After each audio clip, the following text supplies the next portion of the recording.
Hello and welcome to another video. This is the 5th episode of the story in which Naruto Uzumaki, the only ninja who doesn't have chakra, is discovered by his peers in a world where everyone else can walk on walls, breathe fire, and clone themselves. Naruto decides to prove that he can still be awesome, and he is not the only one to be underestimated. Please like and subscribe to show your support. Now, let us begin.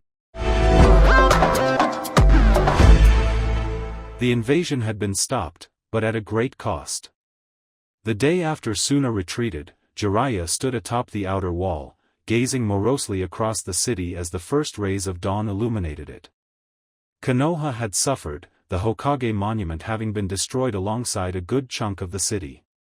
While the military hadn't suffered much, the decimation of Danzo's entire regiment being the exception, his civilian casualties were heavy and the property damage severe. It would take time to rebuild, and at least years for the leaf to return to full strength. Jiraiya doubted Akatsuki or the other nations would give Konoha such a respite. The faint sound of a shunshin caught his attention. Tsunade stood at his side, observing the world below. "I thought I would find you here," she whispered. "You had trouble sleeping too?" "I needed some time alone to think." Jiraiya crossed his arms and briefly closed his eyes. "Where did we fuck up?" The last Senju chuckled weakly. "I would usually suggest you to drown your sorrow, but I doubt the next Hokage can afford such a habit. The old geezers nominated me?" Jiraiya sneered in disgust. "Sarutobi isn't even buried yet." Tsunade glanced away, causing Jiraiya to curse his foolishness. The woman blamed herself for her failure to save her teacher. The Toad Sage knew with Sarutobi's age and wounds nothing could have been done, but survivor's guilt was a bitch to overcome. Especially since it was Tsunade's hemophobia that had led to their sensei's demise, and it wasn't the first time she failed to save a loved one on the brink of death. "Promise me, Jiraiya, Tsunade, that you will watch Konoha for me." Sarutobi smiled, blood dripping from his mouth. "This is an old teacher's last request. What is done is done," Tsunade finally decided, her voice betraying her sorrow. "This village needs a new, strong leader in face of a crisis." That is what they said, word for word. And Naruto needs someone with the resources needed to locate him. Gaara, Han, Fu, and Naruto have all been kidnapped, Jiraiya guessed, by Nagato. "Who?" "The boy with the Rinnegan I taught in AIM." Tsunade didn't bother to hide her surprise. 2 hours ago, a few of Naruto's friends came to see me. They had brought Naruto's pet snake, Apophis, who had apparently managed to escape his owner's capture. The reptile explained me what happened yesterday, in detail. Sasori and Kakashi were both killed during the battle in the streets. It wasn't hard to guess, Tsunade cut in. "We found hundreds of his unwilling sleeper agents whose brainwashing broke after his death." "As for Kakashi, are you certain?" "Naruto's attacker took the corpse with him." Jiraiya took his breath. "Apophis' description of his eyes matches that of the Rinnegan. I thought Nagato had been killed by Hanzo in a failed uprising, but I was mistaken. I'm guessing he might be this Pain who's leading Akatsuki. I can't believe I tutored our greatest enemy." "You couldn't know how the kid would turn out," the Senju consoled him. "If Nagato is indeed Akatsuki's leader and came in person to Konoha, then he might also be the reason Danzo is missing. He might have destroyed his regiment before coming to help Sasori, albeit too late to save the puppeteer. All I can say is, Akatsuki hurt us badly, and with 4 Jinchuriki in their custody, it will get worse." The Toad Sannin cracked his fingers. "The Jinchuriki are most probably somewhere in the Land of Rain, or in a discreet hideout somewhere on the continent. With my spy network being nearly non-existent in Rain, it will be a pain to find them. Doubly so, as we can't afford to waste any ninja, since either Kumo or Iwa might try exploiting our temporary weakness. Mei Terumi has offered her help in locating the Jinchuriki," Tsunade pointed out. "I don't fully trust her, true, but we need all the help available. Unfortunately, I won't be able to be both Godame and in charge of recovering Naruto." The pervert locked eyes with Tsunade. "You have to be Godame." Tsunade observed him in silence for a brief moment. You know it's impossible, she explained, I abandoned this town for years, remember? They will never accept me. I've lost touch with this city for too long. Jiraiya's stare turned cold. Tsunade, you remember our conversation in the stadium? The woman slowly nodded. I'm sick of running away. I've been running away from my godson for more than a decade, and when it mattered most I wasn't there. I need to make up for that. I will never be a good Hokage, Tsunade. I've never been responsible in my life, and I would probably jump into action without a second thought. You and Orochimaru were always the brains to my brawn. And yet you did more good than the two of us put together, Tsunade shot back. You should be proud of who you are, Jiraiya. I am happy that at least one of the Sannin turned out all right. Jiraiya suddenly felt incredible joy, and cracked a smile. Have you finally succumbed to my charms?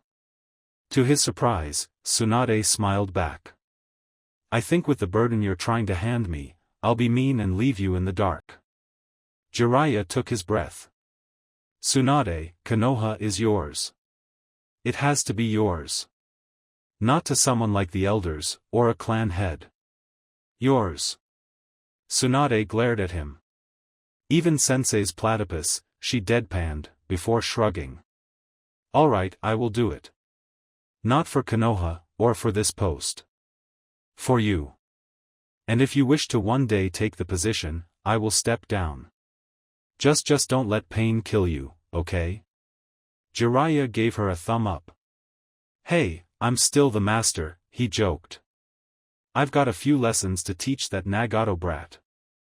Iruka Yumino sighed, as he explained to his students how they could help the adults rebuild the village with basic techniques. Everyone had been mobilized to support the reconstruction, and the academy was no exception. Iruka himself hadn't seen most of the invasion. He and the children had been evacuated to a bunker hidden underneath the southern part of the city. They had been fortunate, for the bunkers placed inside the Hokage monument had been utterly destroyed, their inhabitants nearly all killed. Iruka was grateful none of his students had perished during the battle. Of course, there was the problem of emotional scars. Many of these kids had lost a parent or more during the battle, and as their teacher Iruka had offered to welcome orphans at his home. They reminded him of his own situation, after the Nine Tails rampage. Kohameru had been hit the worst. The loss of his grandfather and role model had been a crushing blow, and Iruka had done his best to mentor him during this ordeals. Iruka-sensei, Hanabi Hyuga raised her hand, can I ask you a few questions, alone? The teacher raised an eyebrow, before smiling. Hanabi had been one of his most promising, if a social students. He blamed it on her formal demeanor. Of course. After dismissing the rest of his class, he massaged his neck. So? What do you have to ask? Do you know what happened to Naruto-san? Hanabi asked. I heard you and him were close, and I haven't seen him since the invasion. Iruka narrowed his eyes. He had heard Naruto had performed an inexcusable behavior with the young Hyuga, and he was slightly curious. Why do you seek him? Because he's my rival and I have to defeat him in a fair duel, she explained with all the seriousness in the world. Iruka couldn't help but chuckle with amusement. Her rival? My, that's the first time I've heard of this. I see. His face turned grim. I am afraid to say Naruto has been missing in action since the invasion. We heavily suspect him to have been captured by the enemy as a prisoner of war. For now, I have next to no information on his whereabouts. Iruka had a few hours before heard a Chunin say either Naruto had deserted or, better, been killed in action. The teacher had punched the man so hard he nearly broke his own hand. I see. She appeared genuinely worried an instant, before correcting her expression. I mean, this is a terrible loss. Yes. He was my favorite student in the last graduating class, to be truthful. The teacher inhaled sharply. I hope he's okay. Hanabi frowned. How was he? She asked. I do not know much about him beside our interactions and what my sister told me. Irika kept his mouth shut for a few seconds, struggling to find words to describe his old student. He was my pupil, he admitted. Not because he was a genius in the ninja arts, or good in a special area. He wasn't as bright as a Nara or as strong as an Akimichi, but I've never seen someone so stubborn and determined, beside Rock Lee. Naruto was my best student because he didn't know when to give up and his resolve never faltered. He chuckled. I'm pretty sure he's making his captor's life hellish as we speak. Hey, Hinata, Kiba started, congratulations on your promotion. You have performed admirably well, Shino added. I am very proud of you, Hinata, Kurenai finished, I am extremely happy, and you should be too. Thank you, the girl answered with a blush, her new Chunin jacket still feeling too heavy for her shoulders. I'm so jealous, Ino complained, Shika and Hinata are both promoted, while all my efforts were for naught. Don't complain, I've got too much work now, Shikamaru whined, Chuji offering him his chips as a gift. Well, with Shikamaru and Hinata being promoted as Chunin, Asuma continued, Tsunade-sama asked us to form a single scouting platoon. We will do missions near the borders from now on and observe movements around them, in case we see signs of activities. Inwardly, he wondered how he and Kurenai could get some private time without their students watching. What about Team Guy? Ino asked. Or Sasuke-kun? Asuma and Kurenai exchanged a worried glance. Sasuke is still missing in action and our intelligence is trying to locate the prisoners of war, the Genjutsu specialist stated. As for Team Guy, since they have all been promoted to Chunin, I guess they will be sent on more difficult missions. Hinata frowned. While she trusted Tenten and Niji to take care of themselves, something was amiss. And Naruto-san? She asked. What will he do? Asuma coughed. Naruto Uzumaki is missing too. But I'm certain he's fine, he hastily added. The looks the teens sent him showed they weren't especially convinced. Naruto-kun, Hinata thought, please be safe, and this is how. After Dad remembered what this Sasori had done to him, he decided to surrender to Konoha and share his knowledge. I am explained. Guy Dono, how long do you think they will keep him in custody? I cannot say, the man admitted. If Inoichi-san can prove he was an unwilling pawn of Sasori, then he will be freed once all useful information has been extracted from his mind. It might take a while, however, but do not despair. I'm sure he'll be fine. Ayam lowered her head, unconvinced. Tenten couldn't help but feel pity for the poor waitress. Her father, no, hundreds of people, had suddenly realized their role as unwilling agent in the last phase of the invasion, which had resulted in mostly guilt and sometimes open desertion. Tucci had been one of the few brave enough to surrender to the authorities. After learning about it, Team Guy had come to offer their support to the waitress, inviting her to Tenten's home until Tucci was freed. With the destruction of Ichiraku's during the conflict, Ayam needed help, badly. Niji had been the most helpful. The Hyuga compound had been heavily damaged by incendiary bombs, and he understood the loss of a home more than anyone. I am certain Tucci-san will be released soon, he told Ayam. He's a victim, not a criminal. Any news about Naruto-kun? Tenten asked, petting Apophy's head. No, Niji shook his head. Jiraiya-sama told me he would bring us information as soon as he could. As Jiraiya's official apprentice, the young Hyuga was the closest to the Toad Sage. Tenten was slightly worried he would pick up his teacher's habits, but fortunately she had yet to notice a change in the boy's behavior, beside the loss of his bitterness. Naruto had done wonders indeed. Lee glanced at Apophis.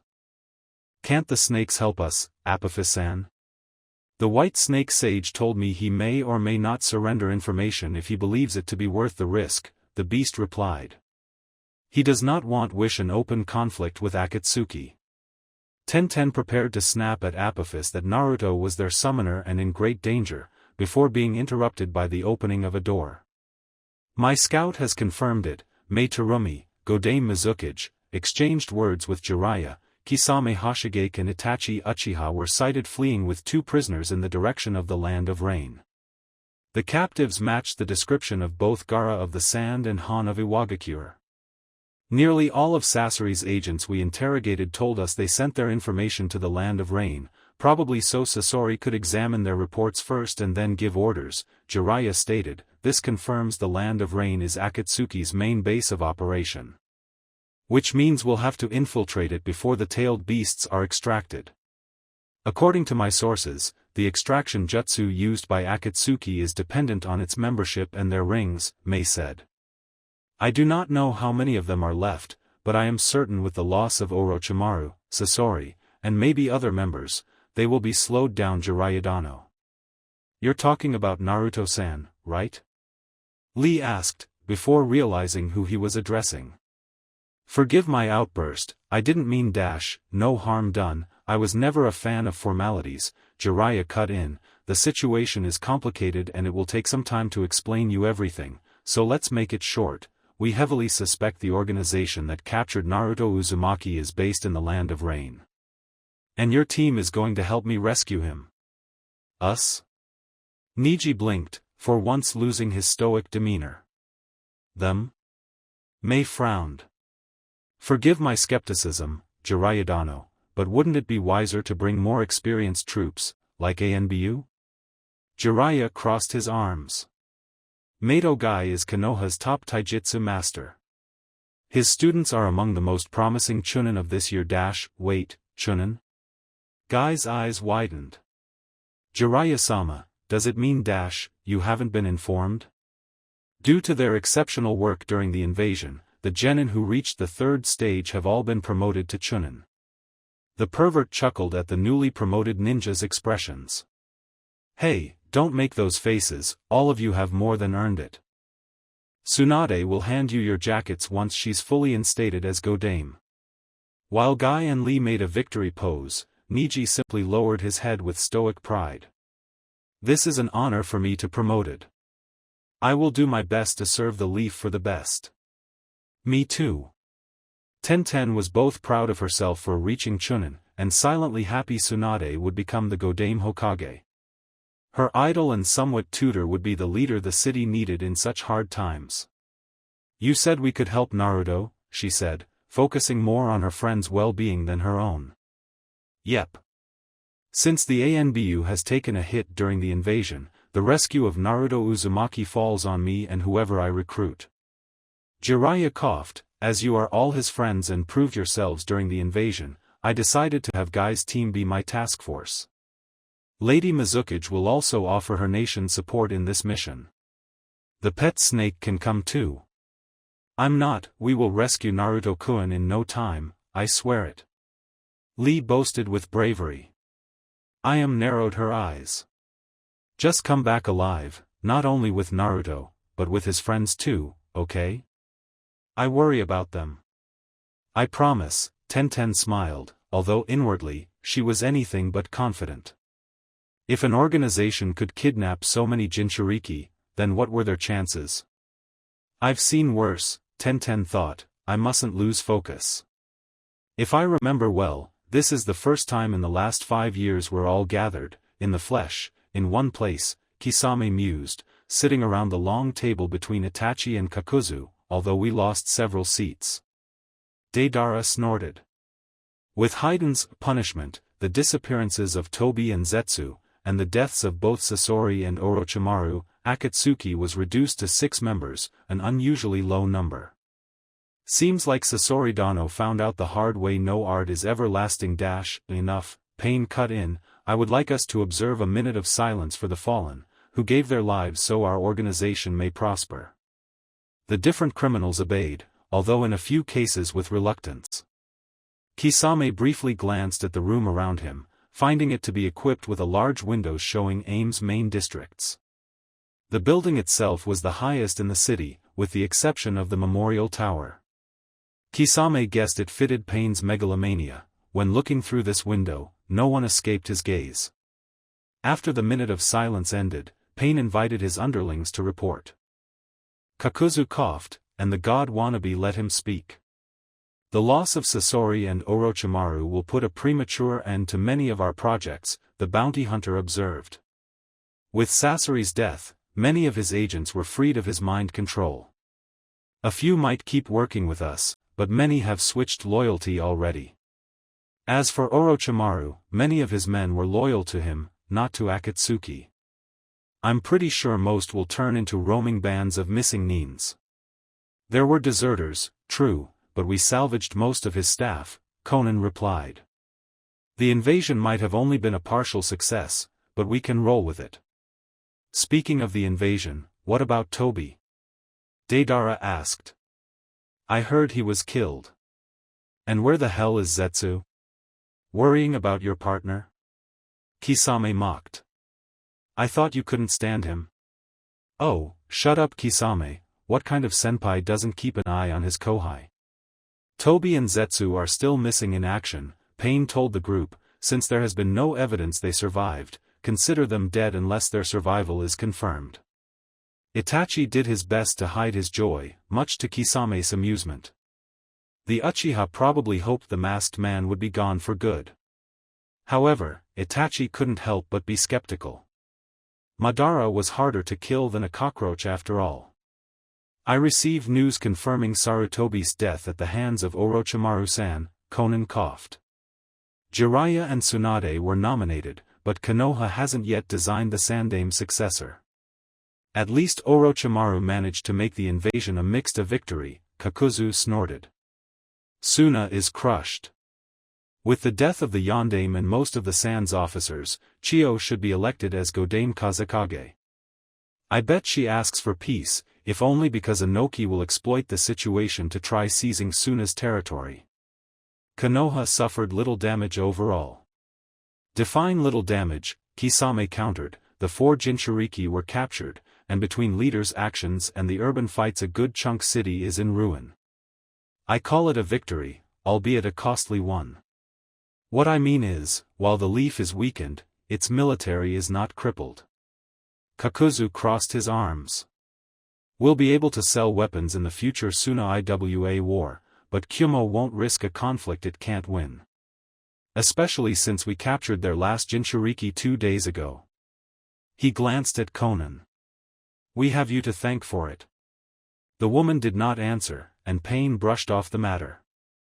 You would be surprised what Kyumo will do, he said, the plan is approaching its final phase. Unforeseen events have caused it to progress faster than I anticipated.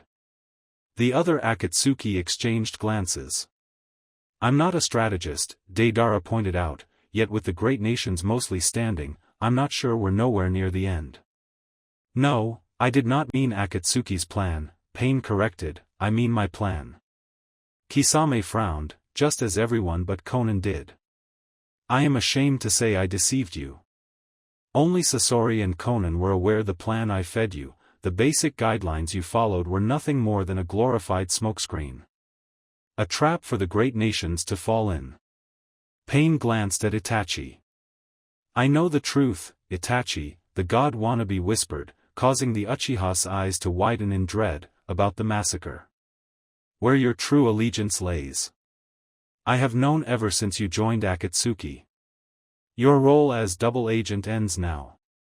Itachi nearly thought he would be killed on the spot, only for Pain to disabuse him. Hokage would have you executed, but I am generous and forgiving. Since the reasons for your actions were noble, I pardon your treachery, this once. Pain inhaled calmly. However, this is a one-time amnesty. Should you be found betraying Akatsuki again from this point forward, I will have your brother nailed to a cross. It wasn't a threat. It was a fact. There was no mistake in the cold tone, Pain wouldn't bat an eyelash about punishing Itachi through his sibling. The prodigy clenched his fists. Sarutobi, I told you to protect my brother, he silently cursed the dead Hokage. Yet, inwardly, the person Itachi Uchiha blamed the most was himself. Understood, he whispered weakly. As much as I find this scene entertaining, Kakuzu coughed, what is the real plan then, leader? The god wannabe joined his fingers. Has anyone told you why Uzushiogakure was wiped out? Because their seals were feared? Kisame suggested. This is only the tip of the iceberg, the veil hiding a more sinister truth, Pain explained. The Uzumaki were wiped out because they had invented the ultimate weapon. A kenjutsu so powerful it could destroy a country in the blink of an eye. That's absurd, Deidara complained. Even-tailed beasts and Iwa's strongest techniques can't do that. The ultimate kenjutsu can, Pain corrected, but for it to be used, nearly limitless chakra reserves are needed. Originally, the Uzumaki intended to fuel it by building up chakra in seals over a century, but as you can guess, there is a faster, more efficient solution. The 9-tailed beasts together can power this technique. Let me guess, Kakuzu snickered, you found and mastered this ultimate technique? Yes. All I needed were the tailed beasts to fuel it. I was aware the hidden villages wouldn't let me capture them without fighting back, and hence, I created this organization to counter the 5 Kage. Pain held his breath. When the ultimate kenjutsu will be completed, Akatsuki shall use it to intimidate the continent into submission and establish eternal peace, through unmatched strength. A power so great no number, no tactic, no jutsu can overcome it. The flags of the nations will be replaced by a single, red one, and we shall emerge as the supreme rulers of a new world. A world without lies, without ninjas, a world of purity and stability. Pain extended them his hand. Who is willing to follow me? Conan of course accepted, while Itachi didn't have much choice in the matter. Kisame shrugged and went along. Kakuzu said as long as he got paid a shitload of money he couldn't care less what his boss' plan was, and Deidara agreed for the same reason he joined the organization, because he wanted revenge on Itachi first and foremost. Kisame inwardly wondered if the madman would find leader's jutsu artistic.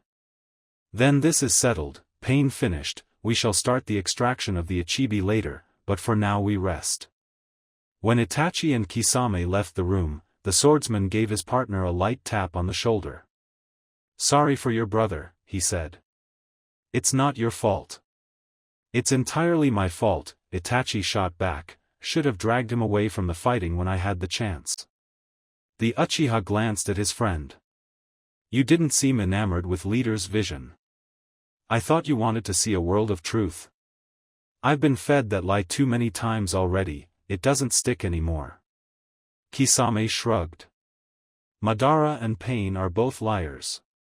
The first wears a mask, the second pretends to be a god. Can you honestly trust a liar to create a world of truth? Point taken, Itachi said, already trying to figure out how he could free Sasuke. Once the Akatsuki members left, Pain ordered Conan to check on the prisoners while he focused on an important task. Retreating in his personal tower, the god wannabe entered a white, immaculate morgue. Hundreds of compartments contained the corpses of potential paths, all selected for their strength, vigor, or special abilities. Zetsu was nailed to a wall, chakra transmitters embedded in his flesh.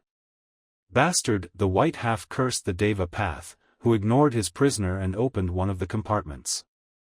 Why? Because you are Madara's ally, not my own.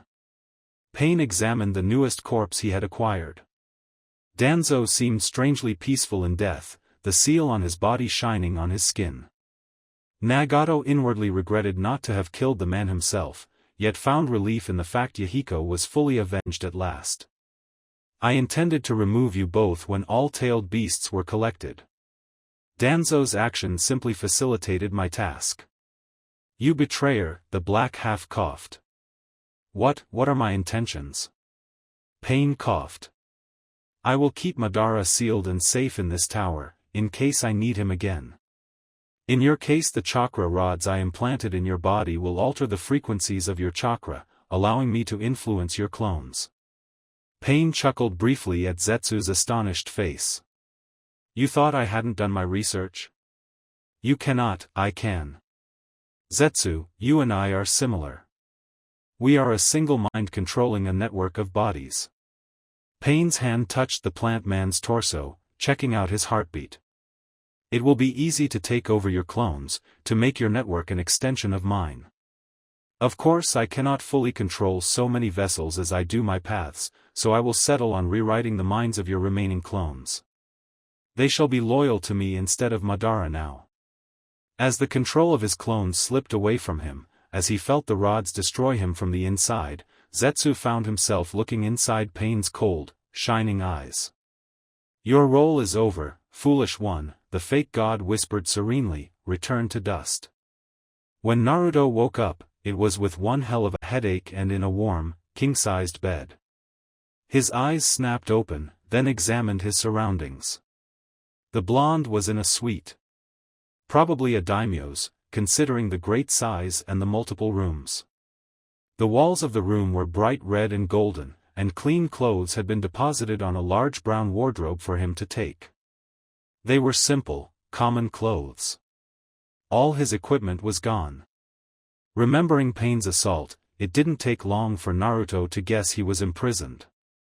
Putting the clothes on, after checking to see if there were hidden bugs on them, the blonde examined the suite. It contained a bathroom, a salon, a kitchen, and a cocktail bar equipped with what appeared to be a radio. The place was fitted with windows, and Naruto gazed outside through them. The city he was currently imprisoned within was suffering from a downpour, to the point it was difficult to see past the rain. It was night, but neon lights illuminated the streets. From the black buildings to the ominous tower in the center of the city, the atmosphere outside seemed gloomy. It took him 2 minutes to find the door of the suite, a closed wooden gate standing between the ninja and the world outside. Naruto first knocked gently on it. Then when nobody answered, he knocked harder. In the end, he decided to be loud. Hey! Hey, what's up? Pain? Pain, open that door, we've got to talk. The door opened, forcing Naruto to take a step back. You should stay quiet, you annoying brat, a giant warned softly, entering the room and overshadowing Naruto. The creature was vaguely humanoid, and it ended there. The fingers ended with claws, the teeth were fangs. The creature's skin was slightly red in tone. His height reached nearly 8 feet, his body being a mass of muscles. He was wearing bandages over the head and chest, and short black pants. He even had little horns on the back of his skull. Naruto briefly glanced in case there was an opening, but he backed down upon realizing the giant was backed up by 2 masked guards. Who are you? I know I've gained a few pounds, the creature said with a deep, yet slightly familiar voice, but I am saddened you don't remember me, Naruto. After all, am I not the one who introduced you to Orochimaru-sama in the first place? The blonde's eyes snapped open. Dosu? Surprised? The monster snickered. I told you Orochimaru could give you great power should you join us. As you can see, I underwent a metamorphosis. A pity you decided not to cast down this feeble body of yours to get an improved one. Trust me, you would feel better. Where am I? Naruto clenched his fists. Where are my friends? Where's Pain? Pain-sama is currently occupied and apologizes for being too busy to give you some of his precious time, Dosu replied softly. However, Konan-sama, his second-in-command, will visit you very soon. Until then, it would be better for you to find a way to kill time in silence, while the men behind me and I guard the door. Naruto gritted his teeth. He hated being powerless. You didn't answer my first questions. Your friends are the least of your worries right now, Dosu shrugged his shoulders. As for the, where, haven't you looked through the windows? I thought with your intelligence you would have guessed by now. The giant slowly closed the door, upon leaving the room. Welcome to Amigakure, Naruto. After waiting for several minutes, Naruto indeed found a way to kill time, observing every corner of his new suite and looking for a way to escape. He found none. At best he could break the windows, but the height was too great. Naruto was probably on the 15th floor, and the fall would kill him. Cursing, the blonde decided to kill time another way. Reaching the cocktail bar, he started examining the radio. What was it doing here? Without tools he couldn't exploit it, so he simply turned it on. The radio first produced some music, a song Naruto found calming. After a short time, the song ended and was replaced by a singing, masculine voice. "Welcome on Radio AIM, ladies and gentlemen. Here is your pal Mr. Rainbow. If you want to hear the news, stay tuned." Naruto blinked. The hell? Did I tell you that you were the most lovely, wonderful listeners in the world? Because this is the first news. The voice adopted a slightly more serious tone. Yesterday, Konohagakure was attacked by their once close allies, Sunagakure, in the middle of the Chunin exams organized for the continent's southern countries. According to our information, it appears to be retribution for the border incident which happened nearly 2 months ago. Missing Nins were reported to have fought on Sunagakure's side. The authorities suspect they had been hired. The voice on the radio continued to give what appeared to be a civilian report on the set of events now nicknamed the invasion of Konoha. It was a source of good, if impossible to check out, info. Sunagakure's forces were helped by shock missing Nin troops, including the infamous Orochimaru, who was killed in action. The Kazekage was missing in action, and overall, Konohagakure's army barely lost a fifth of its military strength. Naruto was glad to hear that. Then the voice announced the death of the Sandaime Hokage. The details weren't clear. According to witnesses, it was Orochimaru who gave him the fatal blow. Others pretended they saw the ghosts of the Shodai Hokage do the deed through a purple wall, which made little sens. However, the Sandaime's death had been confirmed by Konoha. A Godame would be chosen in the following, with Jiraiya and Tsunade being the most likely candidates. Naruto wasn't sure what he felt at that instant. Sadness? Anger? All in all, it felt awful. His grandfather figure was gone, and with him, the possibilities of learning the truth about his past. Then it got worse. While Konoha's army didn't suffer much, at least a fourth of the city had been destroyed, along with the entire Hokage monument. The blonde blinked at that, doubly so when he learned thousands of civilians and ninjas that had been trapped in the area were dead or missing. The Hyuga compound had been nearly entirely destroyed. Could that brat Hanabi and Hinata have been killed? Absurd, he told himself. Both were in the stadium at the time, but they could have been killed there too. Could Ayame and her dad have died during the chaos? Was Irika alive? And what the hell Pain did to his friends? Fu was needed for Akatsuki's plans, and Sasuke had been targeted by Sasori in the past, but what about Yugao? Naruto found the uncertainty and his own doubts more troubling than the news. Then the news were over and the radio produced a happy melodious song, which utterly failed to improve the blonde's mood. "Hello, Naruto-san." So lost in his thoughts, the ninja hadn't heard when someone had slipped in. His eyes drifted until they found the voice's source, a woman in her mid-30s, with short blue hair and amber eyes.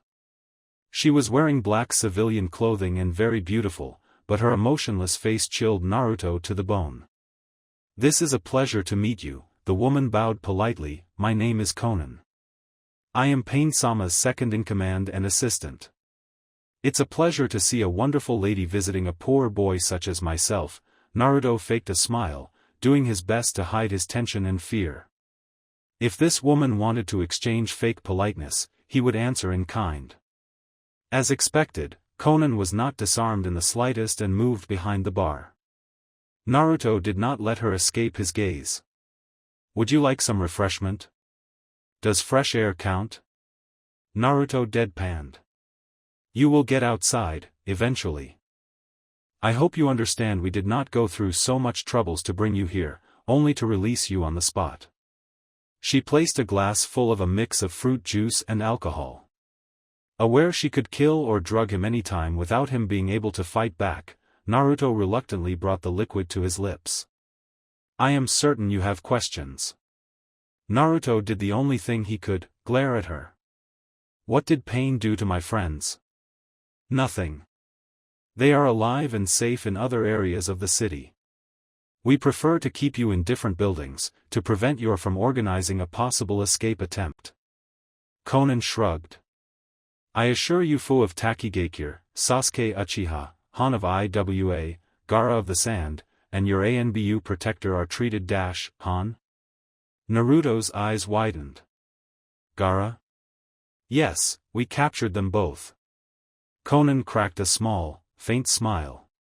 With my recent capture of Yujito ni, all Jinchuriki have been captured. Naruto paled. Why are you telling me this? Because Pain asked me to check on you, and I don't see why I shouldn't be honest with a guest. Conan glanced at the radio. This was a gift from me. AIM has been trying to popularize a national radio, and I thought you might appreciate learning news from the outside world. While Naruto experienced brief genuine gratefulness, his suspicious nature prevailed. If we're in AIM, then it means Salamander Hanzo is behind Akatsuki? Funding it? Hanzo is dead and buried. Conan's tone was full of anger, which surprised Naruto. Pain killed him and took over. The event is very recent, so most of the world at large ignores this information. Pain rules Amigakure with an iron fist, both as leader and god. Since Hanzo had wasted the three Sannin together, it spoke volumes about Pain's power. Considering the ease he had restraining opponents who managed to stand up to Sasori, it wasn't very surprising. Who is Pain exactly? Naruto asked. Who are you to him? What does he want? Conan glanced at the windows. You should ask him yourself. When Naruto saw a man floating beyond the window, the rain trailing down his face, the teen's blood froze in his veins. Naruto, Pain started, I will show you the real me. The tower in the center of Amigakure was Pain's HQ, and the highest floor his home. When Pain told him he would see the real him, Naruto briefly thought Pain was a figurehead for a nastier, more elusive missing nin. Maybe a legend like Madara Uchiha or Hanzo faking his death. When the false Pain guided him inside, revealing the tower as a giant morgue and memorial for the fallen, the Konohanin briefly wondered what kind of man would willingly live in such a graveyard. The top floor was however much different from the rest of the building. It was a fairly simple apartment, with the only noteworthy room being a large, cubic place equipped with screens, computers, and maps. And in the center, the Real Pain waited on his throne. He was a redhead, emaciated man in his mid-30s, who moved inside a floating throne preventing Naruto from seeing anything underneath the naked torso. The ninja's skin was pale, pierced with black rods. His eyes were the same as the fake Pain's, and his fingers were intertwined. He was a hunter observing a prey. The all-powerful, terrifying leader of both Akatsuki and Amigakure, was a man in a glorified wheelchair. It would have been a huge letdown, if Naruto couldn't feel the power emanating from this man. The redhead's mere presence was nearly unbearable. Even Sasori or Orochimaru never frightened Naruto to this extent. This man could probably crush the teen without lifting a finger. I am certain you expected something else, the redhead whispered. My name is Nagato Uzumaki, bearer of the Rinnegan and the new god of this world. Pain is but a vessel of my will, a puppet I control through projecting my chakra. Sasori and I shared more than blood. Why did you try killing him? The body was in such a poor condition even I couldn't recreate it. Naruto clenched his fists. Because he harmed my loved ones. A kinslayer is said to be cursed, and Itachi may be the living proof of it. Nagato narrowed his eyes, the fabled dojutsu said able to undo creation itself. Although I understand your grievances, I cannot help but think this was a mistake from my part. Akatsuki should have approached you earlier, on better terms. If I had simply had more foresight, you might have joined us willingly. The tone was genuinely regretful, and Naruto paused, unable to decide if this was a trick to earn the teen's sympathy. But you are not here to discuss Sasori, correct? The past is the past. Nagato raised his head. As Conan probably told you, your friends are fine and being treated as guests. Contact with them will be limited, for your security, but I can arrange a visit once per week, if this is all right for you." Naruto clenched his jaw. This was a crappy deal, but this was the best he would get. "What will you do to them?" "If you and they cooperate, nothing. I need the bijou for my plans, but I do not need to extract them simply for a Jinchuriki to provide their chakra and support once a while. Of course, if a Jinchuriki is disloyal, the extraction of his tailed beast is a more sensible alternative. It would be a shame to do so to a family member, but the needs of the world outweigh the life of a single man. The message couldn't be clearer: if you do not obey and convince others to obey, you will all be gruesomely killed. What are your plans?"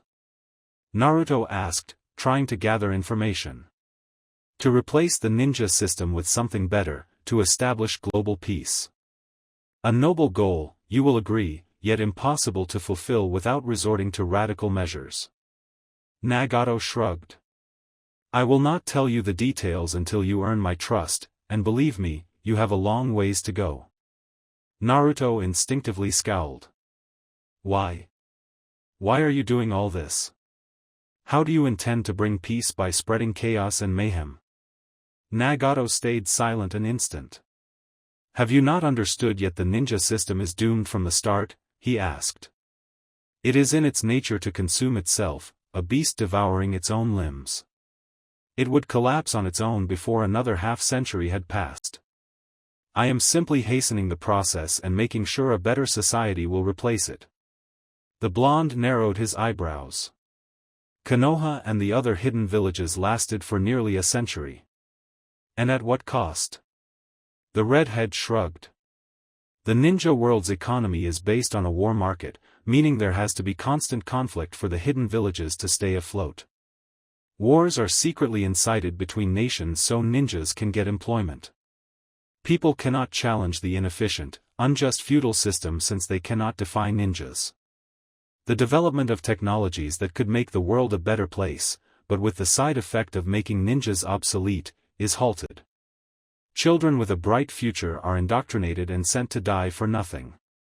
Iron which could be used to build medical equipment is wasted on shaping kunai, stone which could build roads is used for fortifications.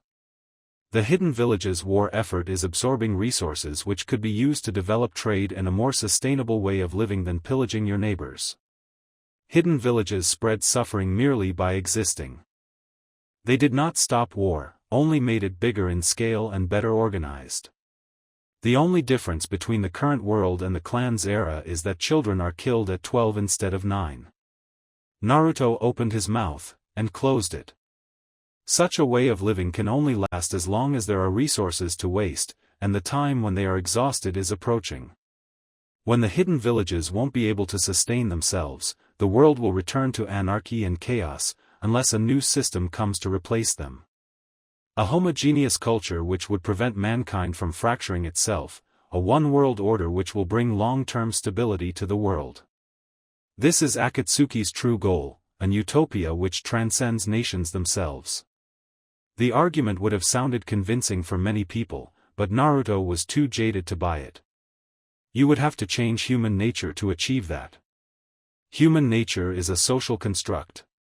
Your own values were conditioned by Konoha since the moment you attended their academy. But I have found a factor which allows one to reach enlightenment.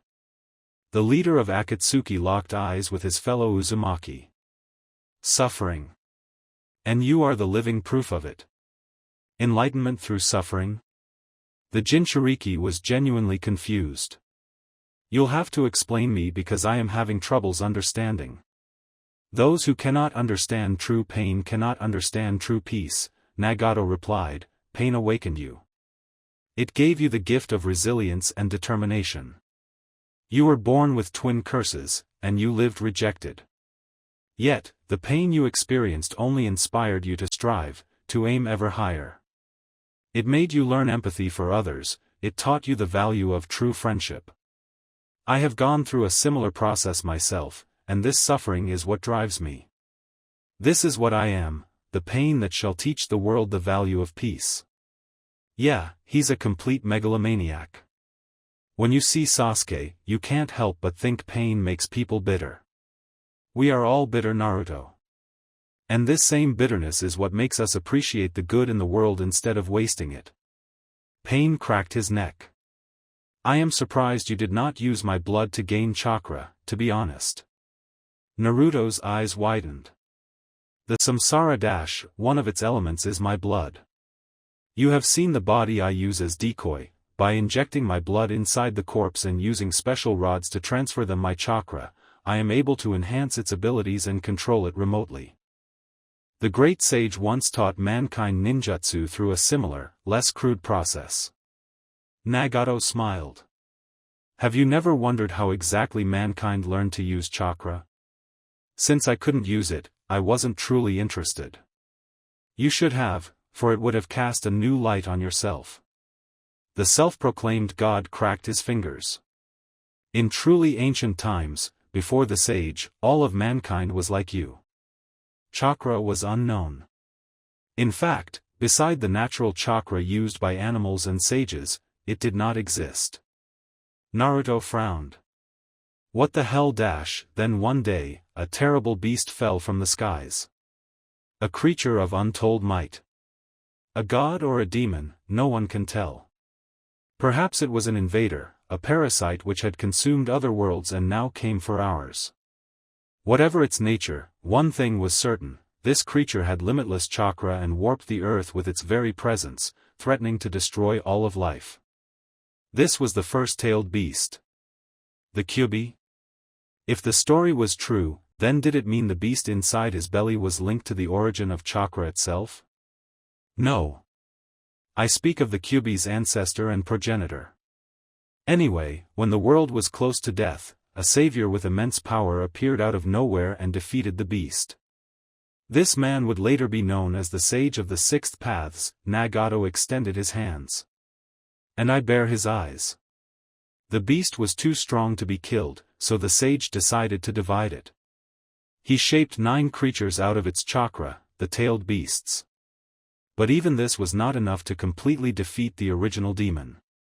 So he found an alternative. Naruto understood instantly. He transferred the demon's chakra to mankind? Yes. Every man and woman was gifted with a spark of chakra, which would grow stronger with the individual, often inducing mutations like bloodline limits, and be transferred to their children. There lies the origin of ninjutsu. The 9 tails destroyed your spark and chakra system because it was both aware man could survive without it if his body had not grown dependent on it, and because it hoped you would rely on it to win your battles. Repeated use of its chakra would weaken the seal, probably resulting in the 9 tails escaping. With slight adjustments, I can prevent this scenario in exchange for your cooperation. Naruto frowned. Why are you telling me this? Because what the sage did with mankind, I can do with a mere man. Nagato offered his hand to Naruto. If you are loyal to me and Akatsuki, I will gladly gift you with what the Kyuubi deprived you of at birth. Naruto silently observed the hand, without uttering a word. The offer was tempting, true, but he didn't trust pain in the slightest. There is still time for you to make up your mind. Nagato coolly dismissed him. Konan will guide you to your friends, so you may share a few minutes of camaraderie with them.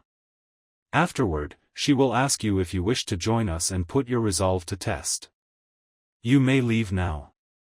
The Jinchuriki turned around and started walking toward the exit. Naruto. The blonde stopped moving.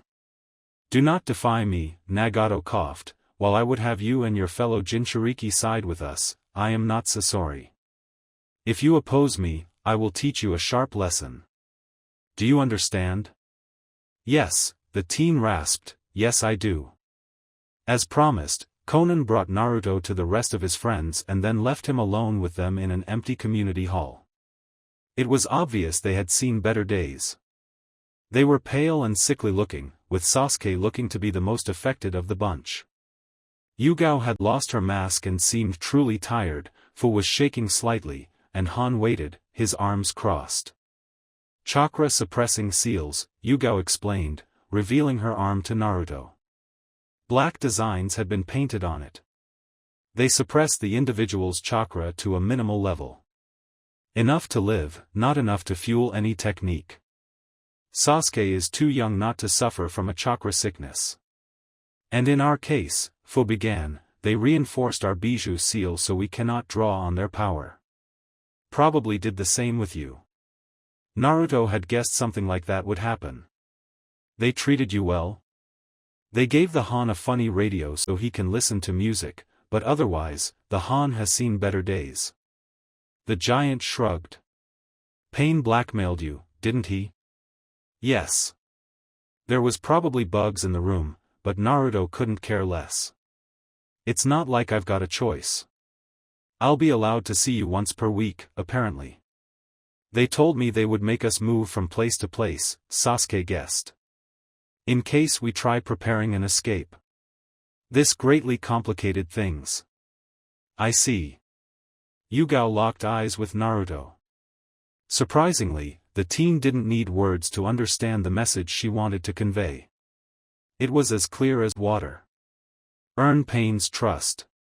Do what he's telling you. Try gathering information or contact the outside world.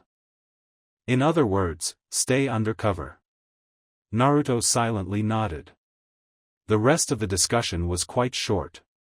Naruto shared them the radio's info, while stressing the fact the information might not be objective.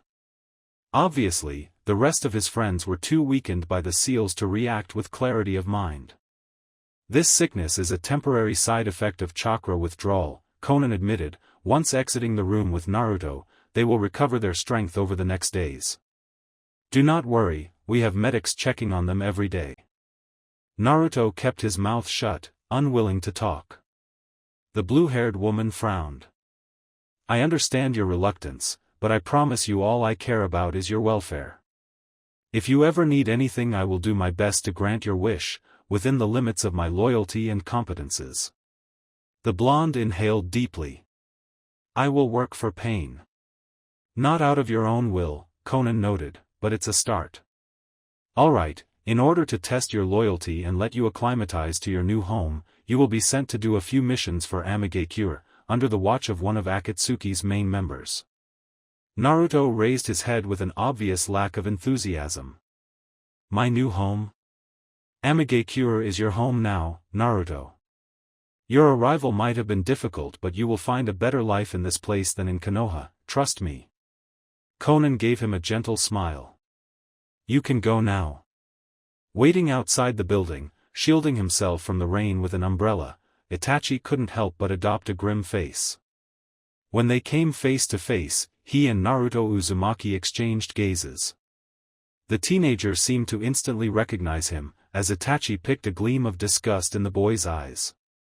If his expression was to be trusted, the Jinchuriki wasn't especially enjoying his current situation. Happy to meet you, Naruto-san, Itachi began, shielding the kid with his umbrella. The pleasure isn't mutual, Itachi-san, the blonde replied with venom. Sasuke told him, the Uchiha guessed. Nice. Now any hope I had to make a good impression is gone. This complicates my plans. Conan-san asked me to be your senpai for the duration of your stay in Amigakure, he explained. Pain-sama gave you clear rules to follow. Breaking them will result in severe consequences. Naruto lowered his head and obeyed. Itachi's activated Sharingan however picked the subtle hints of defiance the teen attempted to hide. He's biding his time until he finds an opportunity, the Uchiha thought. Good. While you are completely free to walk around inside AIM as you please, you are forbidden from leaving the city. Pain removed the tracker Sarutobi put in your seal and replaced it with his own version, meaning while none of your allies will be able to track you down, Akatsuki can easily locate you anywhere, anytime. The teen didn't appear surprised and kept listening. You will receive a daily allowance so you can attend to your needs, Itachi explained. However, guards will check out your belongings and are authorized to use force on you if you resist or are under suspicion. The people you will talk to shall also be kept under scrutiny, so if you convince someone to smuggle you out they will probably end up dead, by your fault. As the boy didn't say a word, Itachi briefly wondered if that was how Kisame felt when they were doing missions. You and other members of Pain-sama's army will do missions and exercises together. Our leader believes in team building. After I show you the main areas in the city, you and I will have to help solve a few minor vandalism problems in the merchant district. Finally, finding Naruto's silence a little too unnerving, Itachi asked a stupid question. Naruto, the Uchiha began, do you trust me? No. You will have to, Itachi inhaled sharply, if you and your friends wish to escape this place, that is.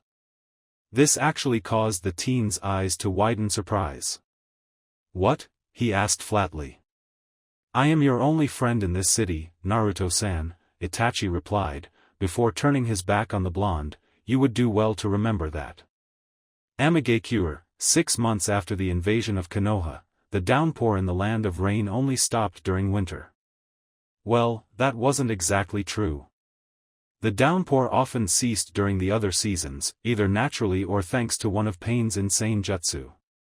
Naruto still had little idea how a ninja could control weather itself. He guessed this ability was one of the many superpowers the Rinnegan had in store. And he thought the Sharingan was overpowered. But even Pain couldn't do anything when winter came. The downpour above AIM stopped during this season because it was replaced with snow. Lots and lots of snow. The only reason Pain tolerated this weather was simply because the self-proclaimed god had yet to find a jutsu to control it. Naruto guessed it had something to do with chakra affinities, although he couldn't confirm his hypothesis. Winter had come early, and from what he had gathered, it would be a very cold one. The radio implied Iwa had suffered a snowstorm and that the entire continent would be covered with snow. Such a harsh winter happened roughly once every 2 decades. Standing still in the middle of a street, Naruto kept staring at the skies above him. The snow was falling slowly, the prelude to tonight's announced snowstorm. It was a peaceful view. Dull, but still far preferred to the constant rain he had been experiencing until recently. He heard his friend laugh. This is the first time you've seen snow? Fu asked. She had been forced to trade her usual clothes for an elegant fur-trimmed green coat and a fur cap of the same color. Naruto thought she was very cute in the outfit, but he hadn't dared tease the tomboy over it yet. The third time, the blonde admitted. He himself was wearing an orange cloak, a red scarf, and a black cap. The first time I was young enough to think ninja never killed, and the second time I was 11. Both times it had barely snowed. Now's the first time I've seen more than half an inch of the stuff. The streets themselves were covered with snow. Most of the D-rank missions assigned these days were about getting rid of it so people could walk inside the city without any trouble. Naruto had suggested getting his flamethrower back would be faster, praising the value of powerful, wild, beautiful fire. Konan had, in her great curiosity, asked if he was a pyromaniac. It's not my fault if I'm fond of starting fires. Naruto inwardly felt slightly bad about messing with Konan's mind. The woman was very kind, for the right-hand woman of a megalomaniac dictator, if you ignored her creepy extreme stoicism. She reminded him of Niji, a cold face hiding a heart of gold. Or at least bronze. The blonde found himself thinking about his friend. It had been so long, what could have happened? Stop being nostalgic, Naruto. Can you read my mind? He asked with genuine curiosity. No, but you tend to make that face when thinking about the past. Fu rolled her eyes. I can read you like an open book. Ah yeah? At least I make a face besides sulking. Fu sulked in reaction. Told you.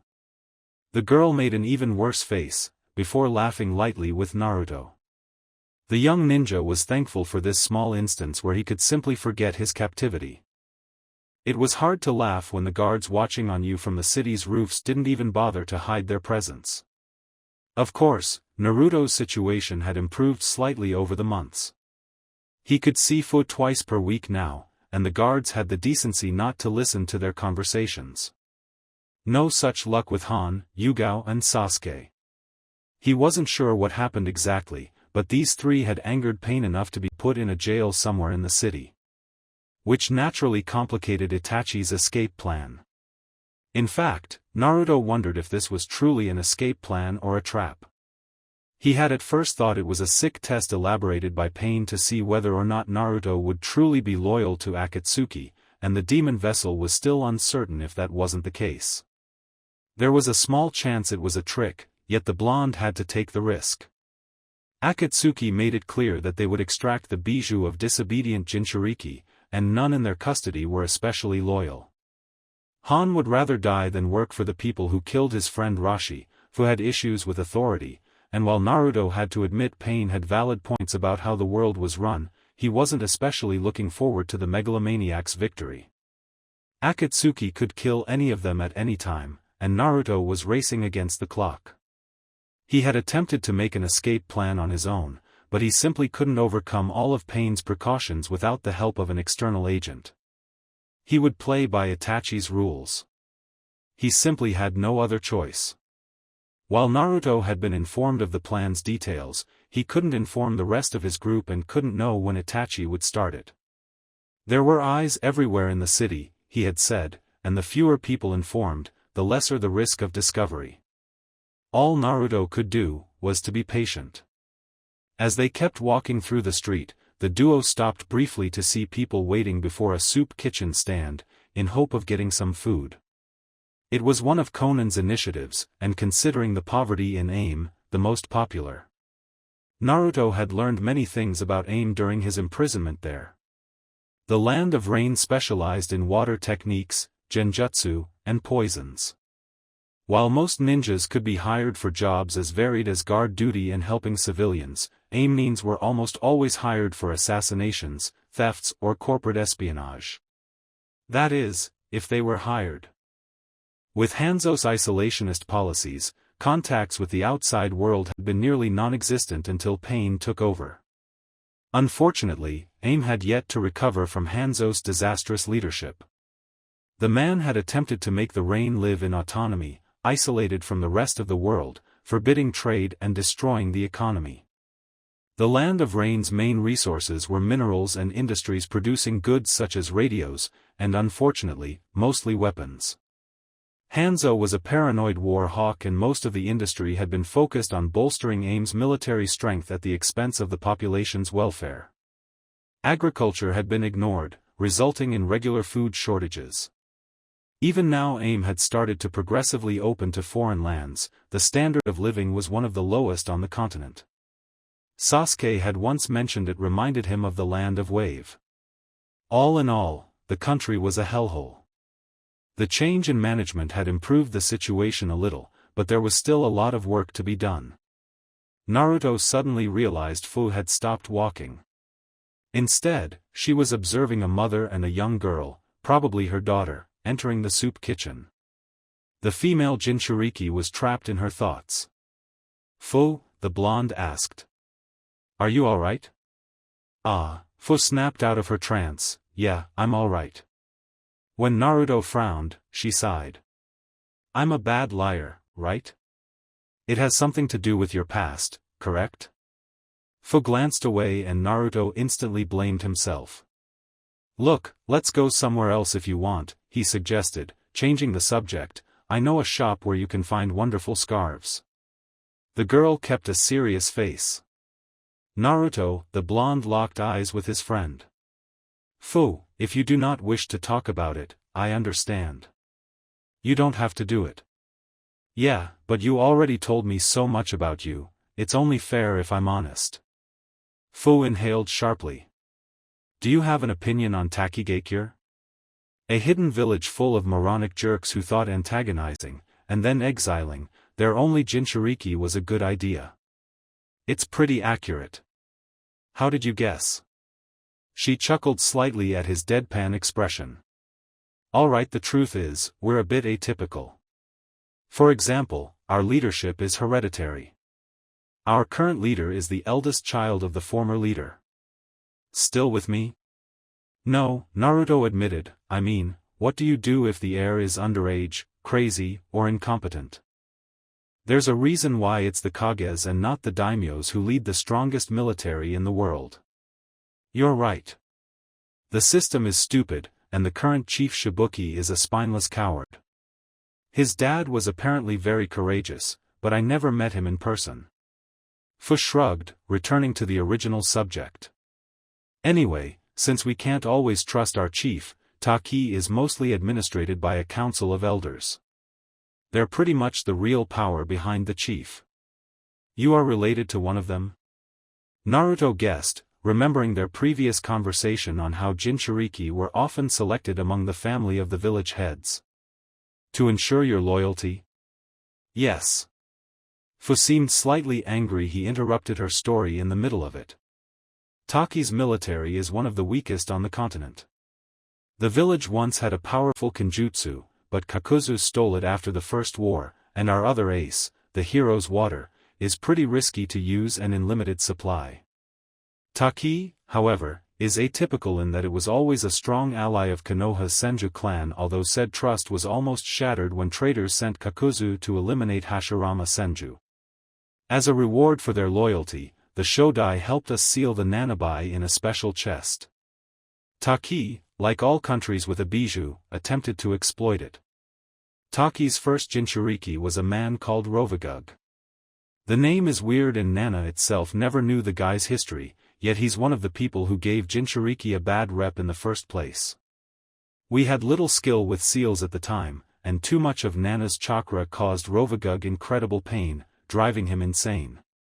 Fortunately for Taki, he single-handedly secured Taki's independence by wiping out entire armies during the First Shinobi War. Unfortunately, when the war was over, he started massacring civilian settlements, killing everything in sight. The guy sounded like a proto-Gaara. I suppose after a time he was too dangerous to be left alive. Taki managed to trap him and extracted Nana from him.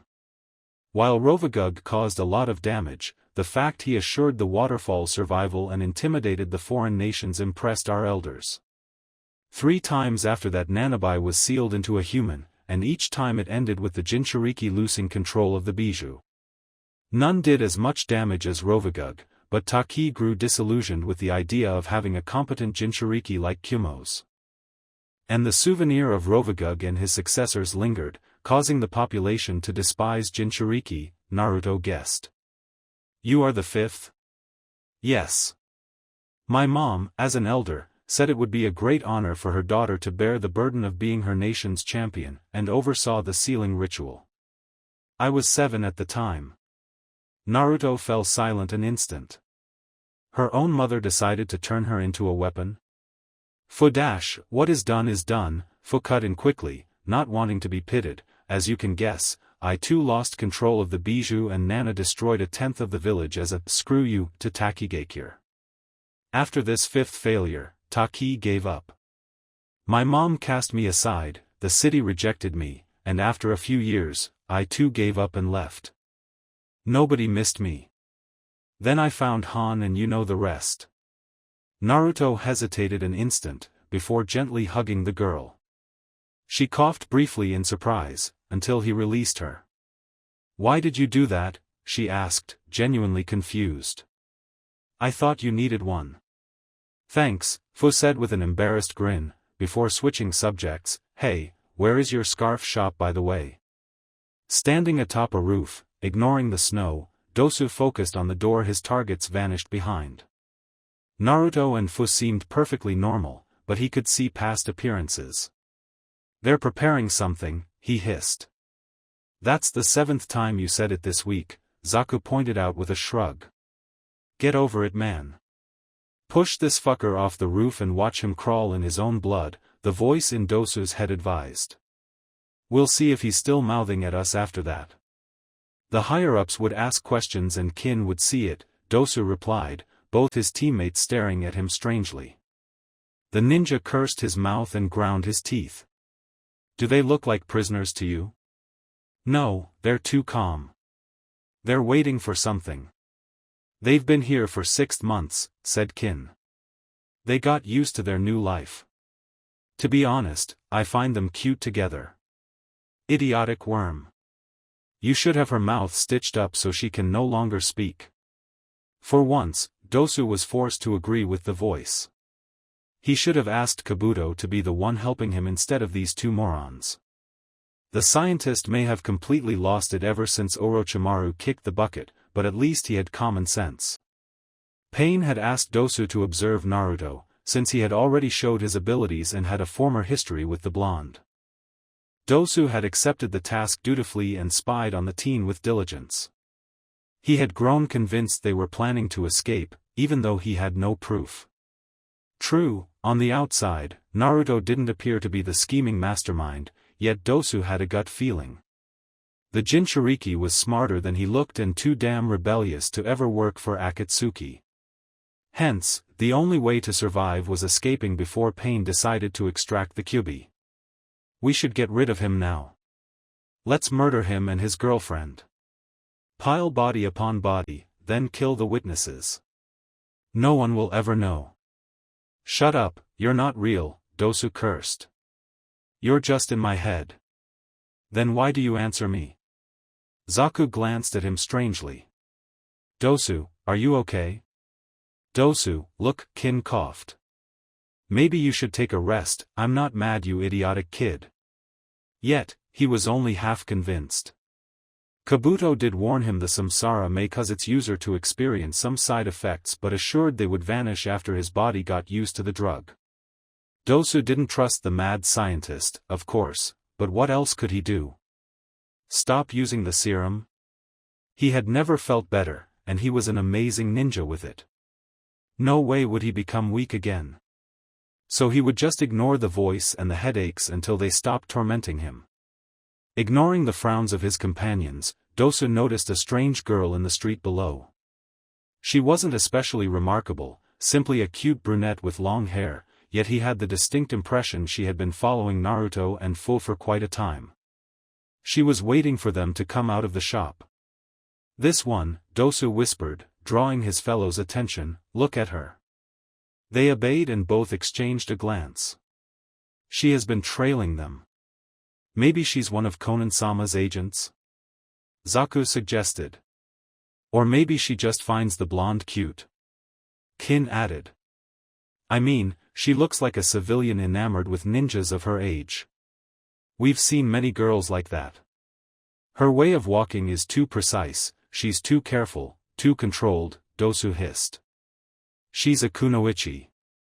I thought we were supposed to oversee Uzumaki, not some random kunoichi, Zaku snorted, man, there are, like, 1,000 kunoichi in AIM. Dosu grudgingly admitted he had a point and focused back on Naruto. He made a mental note to investigate on the girl later, however. Being Hokage was, in Tsunade's humble opinion, the worst job in the world. For 3 reasons. The first was the paperwork. In stark opposition with the common portrayal of the Hokage as a dashing warrior, a village leader spent most of his time behind a desk, overseeing the day-to-day life of the city, reports, and assigning missions. It needed an incredible attention for detail, and much to Tsunade's chagrin, a great resistance to boredom. The second were the people the Hokage had to deal with constantly. Between clan heads, merchant representatives, or the elders, it was pretty hard to satisfy everyone, to convince them this tax raise or this change in teams was for the greater good. Tsunade knew she should have taken more classes in psychology. The few that she had taken that were needed to diagnose mental-based injuries were nowhere near enough to deal with the headaches that came into her office day in and day out. The third reason, and the most difficult to deal with, was that the Hokage had to face threats to national security on a near-constant basis. Doubly so in troubled times like these ones. Tsunade-sama, Tsum-san's reports confirm the increase in Kumonins at the frontier of the land of hot water, Shizen stated, since the latter is a vassal state, they have justified it as a preemptive protection. While it could simply be a provocation, Tsum-san fears Kumo's troops might cross the frontier, and try seizing the northern part of our territory. Without Shizen's help, Tsunade doubted she would have lasted a week as Hokage. Her loyal assistant's eye for detail and calming influence had truly been a lifesaver. Dispatch Aburame scouts in the area, the Senju ordered. I wish to know the Kumonins' numbers and their every move. Inwardly, she was very much worried. The fourth Hokage was renowned for his impulsive behavior and aggressive policies, the Hyuga affair being one of the best examples of his attitude. It wouldn't surprise Tsunade if he wanted to take over the Land of Fire, especially since Konoha was weakened. Considering Iwa had invaded the Land of Wind last month, Tsunade hoped she was wrong. The new Kazekage, Chiyo, had done her best to halt the ruthless advance of Inoki's forces, with some success. The desert was great, and while Suna was weakened, its ninjas were skilled at guerrilla warfare and small unit tactics, striking once and vanishing in the sand the next second. With luck, they might push back Iwa within a few years, or at least stop them from reaching Suna. But the Land of Fire was no desert, and Konoha had to face remnants of Orochimaru's followers spreading mayhem in the north of the country and the Land of Rice.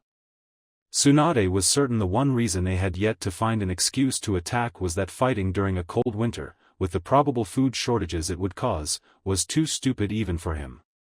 Tsunade took her breath. The Hokage wouldn't have considered a war if Konoha still had the Kyuubi at its disposal. Any news from Jiraiya?